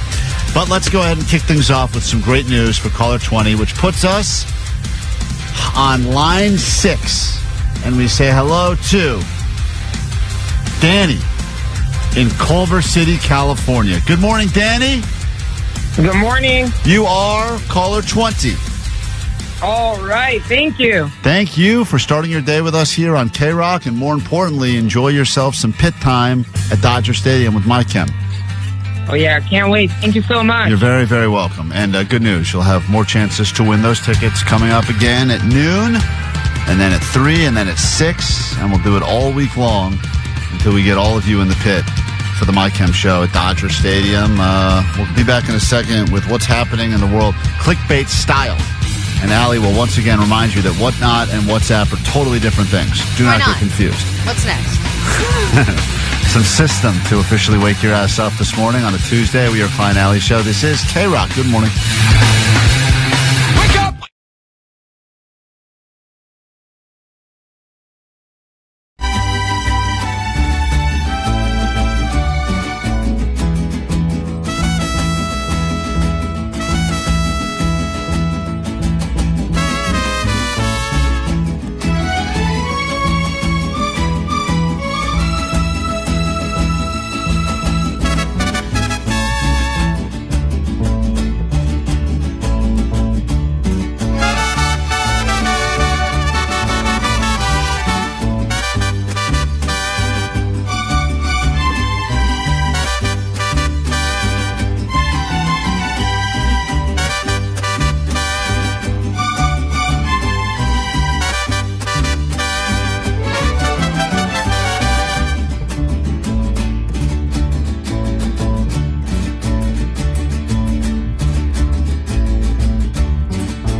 We are Klein Alley Show. If you need us, you can interact at 800-520-1067. Although everyone on the phone is still desperately trying to get their My Chem tickets. Don't worry, you'll have another shot. Let me let some people off the hook gently. Hey, what are you calling for? For the Dodger tickets. The Dodgers tickets? Yes, Striker. Oh, you've gotten so much about this call wrong. It's nice to know that people we choose our words so carefully that we say on the radio every morning. It is so nice to know that everyone is listening to everything we say so intently. The tickets are at Dodger Stadium. They are to see My Chemical Romance, and my name is Klein. But that all being said, you'll have another chance to win coming up at noon today, and then at 3, and then at 6. You're crushing it. I feel like I repeat it too often, but then I realized that sometimes you talk too fast. No one listens. That's the reality of the situation. Are you feeling strong today? The answer strong is enough to do what I have to do. Yeah. I'm so glad that by the way, I got to thank our audience, because as much as I don't think people listen, clearly they do. This message was on the GOAT line this morning, and I'm so appreciative of it, because it is something that I have to remember to do today, and today's the day. Hey guys, Sweet Dib. I'm just calling to remind Klein to cancel his gym membership. Last time when it renewed, I put a reminder on my phone, and it just went off right now. So I've been trying to quit this gym for probably 6 months now, and I always forget the day that I have to quit it, or the day before I have to quit before I get charged. And then when I get charged, I go, well, I'm not going to quit now because I just paid for the next month. You're committed to your journey for all the wrong reasons. All I want to do is quit the gym. I'm so excited to quit. And I did remember last month also that today's the day I've got to go in and tell them I'm out. And I'll record audio, because I'm sure they'll try to keep me around, because they know I'm a sucker and I'm going to just keep paying and never using it. But thank God this guy reminded me. I'm trying to help you out here, man. Unless you want to stick with it, I doubt it. But thank you. Now's your chance to save some money and cancel your gym membership. I will today. All right. See you guys soon. It's on my schedule. Today's the day. I'm gonna go in, and I have to do it before, I think, 4 p.m. because that's when I think the charge They happens. have hours? I just know that that's when the charge goes through. Whoa. Okay, but have you gone in the last month at all? I think once. Because it seemed like when you were doing your polar plunge and your shirt was off, it seems like you've tried to do a little something for yourself. I tried, but I'm not going consistently enough, and I'm not going regular enough. And to be honest, I don't like... I'm not a gym guy. I don't like the gym vibe. Any gym you've ever been to? No, I don't like it. I don't think anybody really likes it. No, It's no. just I one of love those- the gym vibe. No, dude, there's people that thrive on that. They love being around that energy. They love being around gym people. And then there's people, if you're in really good shape, you love going there because you get to pretty much flex and show off to everyone that look, this works. Look at me. I just like everyone, seeing what everyone's doing. Everyone's taking an hour for themselves. Some people are on the treadmill. Some people are living. I'm like, oh, what are they doing? I've never seen that move before. It's just a nice environment. A lot of times what I do is I look at people that I think, if I was a better version of myself, I say, that's You're attainable. comparing too much. I think I could do that. And then I watch what the guy lifts, and then he puts it down, and then I go over to try to lift it. I can't. What's your goal? What do you want to accomplish physically? What do you want? Do you want to be ripped, or are you fine the way you are? Do you want to accomplish anything physically? 5 push-ups is the goal. No, the goal physically is I want to be able to continue to eat terribly. And not look like Jake was looking before he started taking the jab. Well, whatever you're doing, it's working right now. Right yeah, now, you look good now. Right you're going now, for the rat boy emaciated look. Right. I'm gonna. Yeah. But I want to start now that Pizza Fest is here, and then summer. It's officially summer now, so there's a lot more excuses. So this is the best time to quit the gym. This is the best time to quit the gym. Get ready for that non-summer bod. I am the opposite of society. You can do 5 push-ups at home. Can you? Yeah, the Jake just works out at home in his little trailer. Well, Jake does his invisible jump roping thing. He does invisible jump ropes. What's the membership to your gym cost, Jake? How heavy are the fake weights that you're lifting every day? Yeah, because Jake does all that. He believes that if you mime a workout, with imaginary equipment. It's not imaginary equipment. I'm not lifting fake weights. I'm doing jumps. And the jumps are the same as you're doing jumps with a jump rope. You just don't have the rope. Yeah, but we've watched you do it. You make your arms move around like you're jump roping, but there's no jump rope. Because it makes it easier somehow. And I'm sure that a lot of that P90X B crap was about doing that, those kind of jumping exercises. We all did jumps. Jumps are hard. Yeah. Well, today's a big day. I think there's no more exciting day than the day when you remember to quit a gym before you get charged for the next month. Can we give you some different excuses to use? I don't think you record them. Yeah, I know that when I call telling him you want to be a rat boy is number one. I'm getting too buff at rat this boy gym. Summer, come on. And by the way, cancel it. The guy I have to quit to. They have 2 techniques they're going to use. It's either going to be there's a really attractive woman who's in membership, and that's going to be a tough one because she'll probably do something flirty, and then I'll be like, oh man, it's working. I should stay. But there's this guy that's real jacked. He looks like he's a professional Russian bodybuilder Does he have type. Veins and everywhere, and he's going to think I'm such a little pussy, and I know it going in, and he thinks it anyway. But if I quit, he's definitely going to give me that whole hey. But Klein, he thought you were a pussy last month and the month before that. I know. And it's not going to change. I know. I'm very excited. Now it's just depressing that he has to see you every month. I think it's going to be a freeing feeling, and I'm really excited to share it with you all. But today, thank you for calling and reminding me that today is Quit the Gym Day. And why don't you do what that prom date did and come in with a fake boot? Oh, pretend I hurt myself? Well, Yeah. I've tried, they've tried it. They'll do everything they can do to keep you. So they'll say, like, well, we can put your membership on hold. Hey, why didn't you do this yesterday? I wanted to wait till the last minute. I'm guessing that everything has already processed, and they're going to say, hey, dude, too late. Nah. Can you walk in at 3:59? There's no, 4 p.m. that's when it happens. It's the 21st. They say it every month. The 21st is my bill day. It's the 22nd, dummy. 22nd. What? It's Earth Day. Oh. My Chemical Romance finally announced what they have been teasing. Band are believed to be heading out on a headlining tour. It is a 2025 tour for the Black Parade. The Black Parade is also the name of our alter ego on this record. This was a really difficult record to make. It became the defining album of their career, and for some, the defining album of an entire movement, an entire period of musical history. Nothing poignant to say, just holy. It's the KROQ Pit Parade. Win tickets in the pit to My Chemical Romance.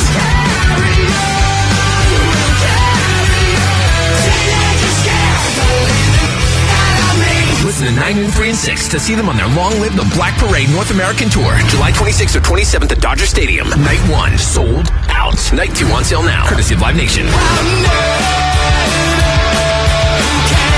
Hey, this is Gerard, and this is Frank from My Chemical Romance. Win tickets all this week.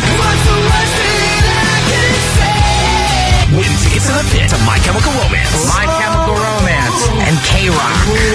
Yeah!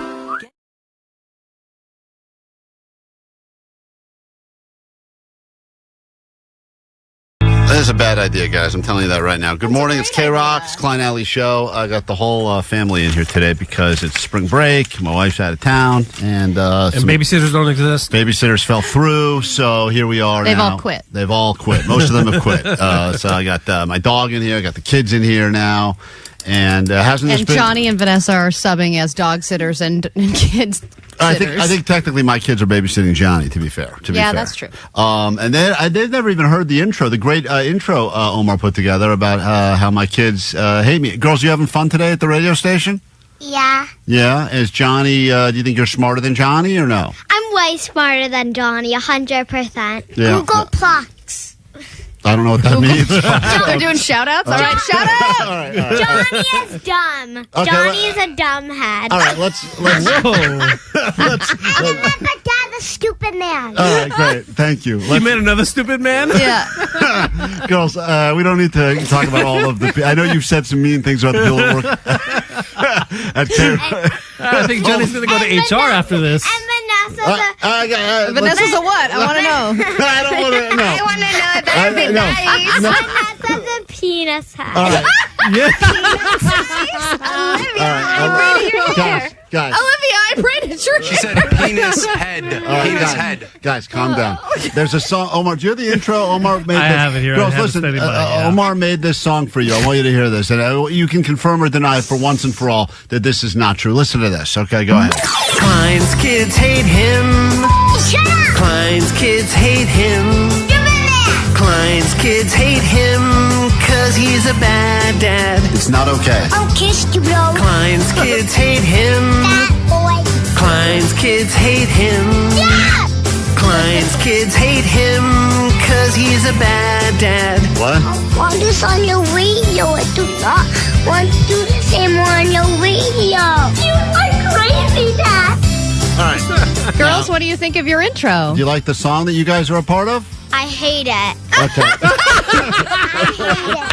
All right, good. Thank you. But you love me, right? You love me? Yes. Thank you. Thank you. No, I do not. Okay, hold on a second. Now you're trying to get. Now she's just trying to be So, sensational. Klein, your dad has been taking care of you guys a little bit more lately because your mom's been out of town. And how does your daddy do when it's just the three of you?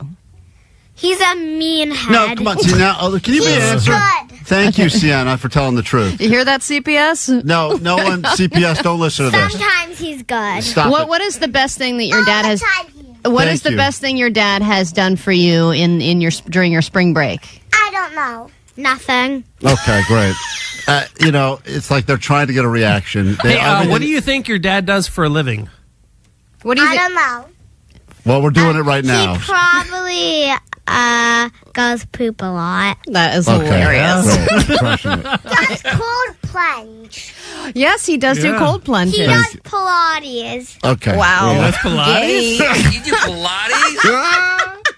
Hey, girls, What other what did you guys... embarrassing things do you want to share? Can we stop doing this? What did you guys think when Daddy came home and his tips were dyed bleached? When blonde? my hair was blonde, what did He you was say? stupid. Thank you. Great. All right. Super. As opposed to now, and he's still stupid. All right. And now that my hair is back to normal color, am I still stupid or no? No. Hey, All did right. you girls know that your daddy has 2 buttholes? Okay. Allie? He does. Yeah. Allie? That's why he poops so That's much. why he's pooping so much. Yeah. Guys, very inappropriate. Would Inappropriate. your dad be cool if he got a piercing? I want to have a serious conversation with you about something. No, you wait. I want to have a serious conversation with you now. Yeah, excuse me. What? Do you know what joke they're about to tell? I don't, but I don't want to hear it. Listen to me, right now. How many? It's gonna be.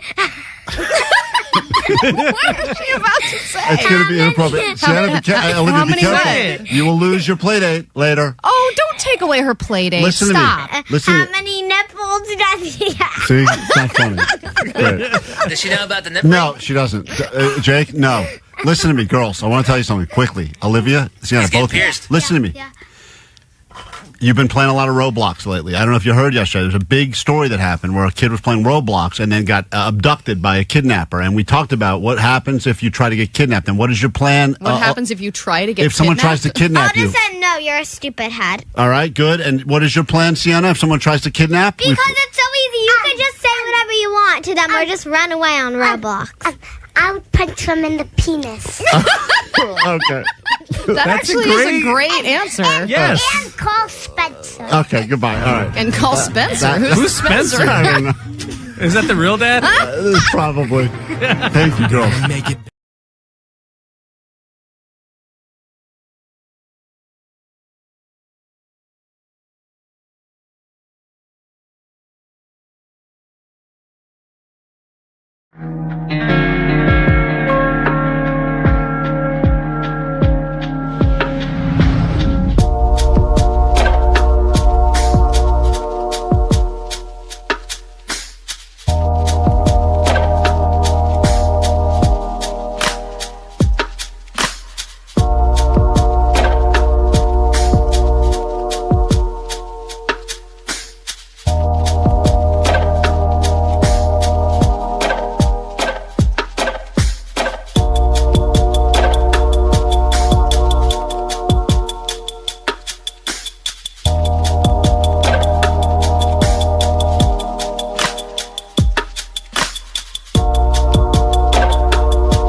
websites full of mysteries and riddles.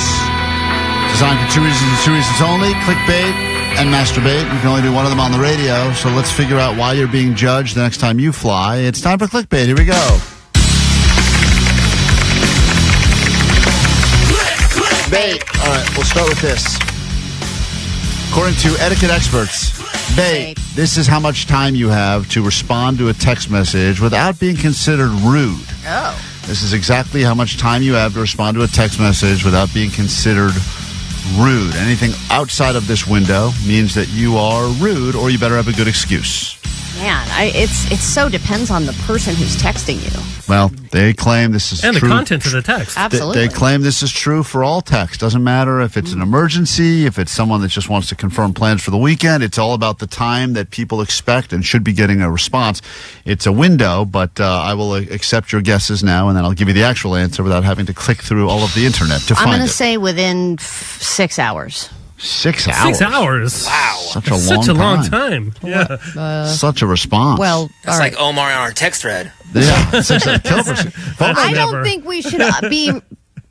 I don't think that everyone should be expecting us to respond to a text message within 1 second of receiving it. I think that's out of question. People do sometimes. I think people who respond the next day, like, okay, I get that that's ridiculous, but within the same day, if it's later, a lot of times I'll do it like 6 hours later. I still haven't responded to Katie's text message from like 4 hours ago. If they can see you read it, though, if they've got the read receipt and they see you read it and still didn't respond. Oh, I turn those off. Well, that's I what want you to have be to elusive, do. Because I baby. think that's what comes across as the most rude. When it's like a simple text, they see that you've read it and you still did not respond. If it's a red, yes, then you need to respond right away. Omar, what do you think the number is? Well, I know I've seen the stat where most people read their text within 1 minute of receiving them. Yep. And I am going to say a proper time to respond to something is going to be within an hour. Within 1 hour, 60 Within minutes. an hour, you're not considered rude. You have time to kind of like, ingest the text. You can process it, and then you can respond. Jake the Nerd? Takes Omar an hour to process a text. Awesome. Our text... hey, dude, I'm super busy, dude. Yeah, I'm busy not, guy. just getting injections for my fat. Okay. All right. That's all Jake does all day. We all have to work out. Yeah. Well, Jake, what's your guess? I'm going to say 35 minutes. All right. You have to add the 5 What'd you minutes. what'd you tack on that 5? A little buffer zone. Yeah, you don't be rude. According to the etiquette expert, you have between 1 and 2 hours Oh, wow. to respond to a text. Anything over that, you come across as being rude. Everyone accepts the fact that between the 1 and 2 hours, maybe you're at an appointment, maybe you're in a parking garage, maybe your phone was off, you were meditating, but usually within that window, even if you're one of these people that shuts down and does work and turns off your notifications, usually that would be the time. And anything over that, people... Yeah, but there's sometimes people text me when we are on the air, and I'm not really looking at it. Everyone And then, has- like, when I get home at I'm talking 1 or about 2... general. Most people are not on the air. General public, 2 hours. Anything over 2 hours, you're considered rude. You're right. I'm not good enough for general public. You're right. You're not. You're a step below that. On the air is a step below general public, for sure. All right. Clickbait, moving on. If you order this drink on an airplane, your flight attendant is judging you. The flight attendant... And multiple flight attendants have spoken up and said that we judge any passengers that order this drink on an airplane for a variety of reasons. But if you don't want to be judged by your flight crew or by the other passengers, you should not order this drink. I would say alcoholic beverage in general, but I feel like flight attendants were like, I don't care, drink up. I would say an adult, especially an older adult, ordering juice. Older adult ordering any Who's sort like, of I'll juice. have an apple juice. You know, it just seems a little weird. You don't have to say it like that. Well, orange juice. Omar, if you order this drink on an airplane, flight attendants judge you, according to... Well, you guys have said it time and time again that the drink of the airlines is ginger ale, right? King of the wing, baby. King of the wing. So I think if you order a Sprite and not a ginger ale, people are like, dude, what are you doing? Yeah. It's a plane. Right. Yeah, you've got Sprite's more attractive cousin up at 30,000 feet. absolutely. Down on Earth, we get it. But up here, it's the ginger ale. All right, Jake, according to the flight crew, if you order this drink, you get judged pretty harshly. I think this is a little bit of a trick question. I think it's your second alcoholic drink.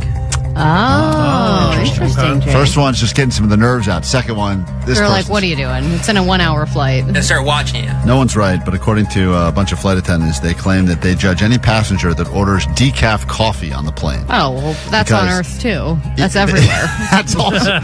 I judge anybody who orders decaf ever. They say, especially up in the plane, because everyone knows the coffee is not great on the airplane. It's like the worst version of coffee. Yeah, But if so you need, why if are you you need getting the that? at least if you need the caffeine, at least makes sense. I got a business meeting, I got to stay up, I got to work, whatever. Oh, But even if you're I going- need caffeine on a plane, I'm getting tea. Well, or something, 'cause regardless- the coffee sucks. You're getting judged harshly if you order the decaf coffee on the plane, and Man. they are always surprised when people still do it. But we'll go to one final clickbait here. Let's do this one. Bait. All right. I'll give you this if you want to be. If you want women to be attracted to you and you're an ugly person, this is helpful. According to research now, women will decide whether or not they like you based on this, and it has nothing to do with how hot you are. So women will decide. Great, my comfort zone. If they like you, and based on this, and it has nothing to do with how hot you are. I What bet is it's eye contact. They always say eye contact is very important. All right, so if you keep good eye contact, they will determine if they like you or not. Omar? Is this a physical feature? Not physical. Oh. Oh, I'm going to go with bank account. Money. Ah. That's nothing new there. Yep, for sure. All right, doesn't matter how hot you are, they can learn to love if you've got enough zeros. What say you, Jake the Nerd? I say like the old adage, confidence. Women love confidence. You couldn't have sounded less confident saying that. I said confidence. They all Women love the confidence. I don't know what that is, but people, I've heard it look it somewhere. up. Confidence? Apparently, women will determine whether or not they like you based on your smell. Oh. Natural musk, baby. Go back to that caveman. That's confidence for you right Your there. smell, your smell, your smell, your smell. So, if they like your stank, If someone smells nice, you just want to be around them. right? It's true. So you got to find out what their guy that they're really into smells like, and just mimic that smell. And sometimes they switch it up, and you're Sneak like, your what's way that in. smell? K-Rock Klein Alley Show.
Klein Alley Show. The receiver's antenna circuit is tuned to one of the many high-frequency carrier waves. 106.7 FM. Broadcast by the station. The world famous KROQ.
KROQ, Klein Alley Show, about to get the hell out of here.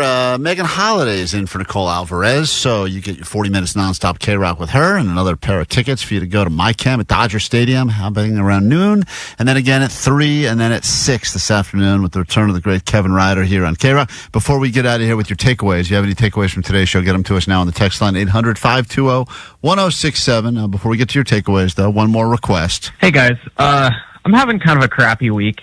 And I know you guys don't do requests, but I was wondering if I could request a song in its entirety. If I could get Pink Pony Club by a certain Kevin Klein, that would be fantastic. That would brighten my week up just a little bit. So thank you. Don't have time for that now because we have all the time. No, we got to go. We got to get out of here. 40 minutes nonstop KROQ. I'm having wicked dreams of leaving Tennessee. Right. Here's Santa Monica, I swear it's calling me.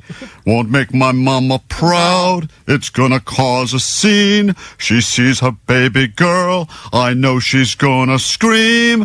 God, what have you done? All right, great. You're a pink pony girl, and you dance at the club, oh mama. I don't know why. I don't know why I sang so much of that song. There's no reason I would have ever had to sing that much.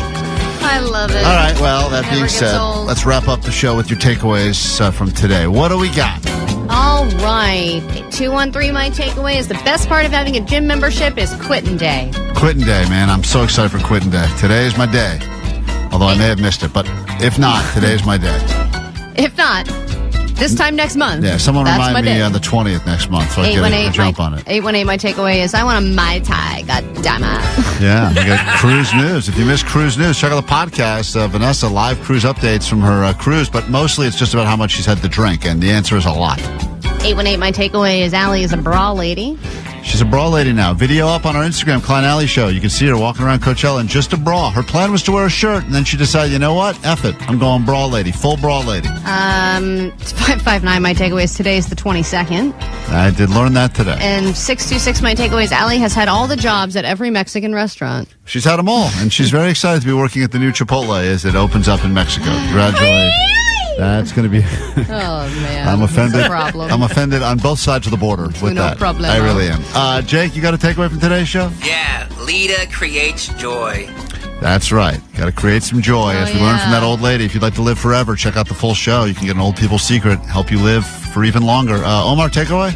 My takeaway is what's up, what's not, about confidence. Woo! That's right. Well said. Allie, takeaway today's show? My takeaway is news cruises are crazy. Yeah, I mean, this sounds wild. I can't wait to get an update tomorrow in the cruise news. But if you just listen to this, it's been an eventful start to this adventure on the high seas. Hello, cruise news. It is 3 o'clock. I've had 6 drinks, and I don't know if they're playing with me, but they are not strong. I just had an espresso martini. I'm chilling in my balcony. I don't know if you can hear the ocean. I don't know if you heard it, but I just pointed the phone to the ocean. Oh, there you go. It's a very eventful cruise. Like I'm there. It's all of us getting a vacation through Vanessa. Have a great day. Do it tomorrow. Try to do it better. In the meantime, Omar's going to take us out. That they feel that that you know they feel that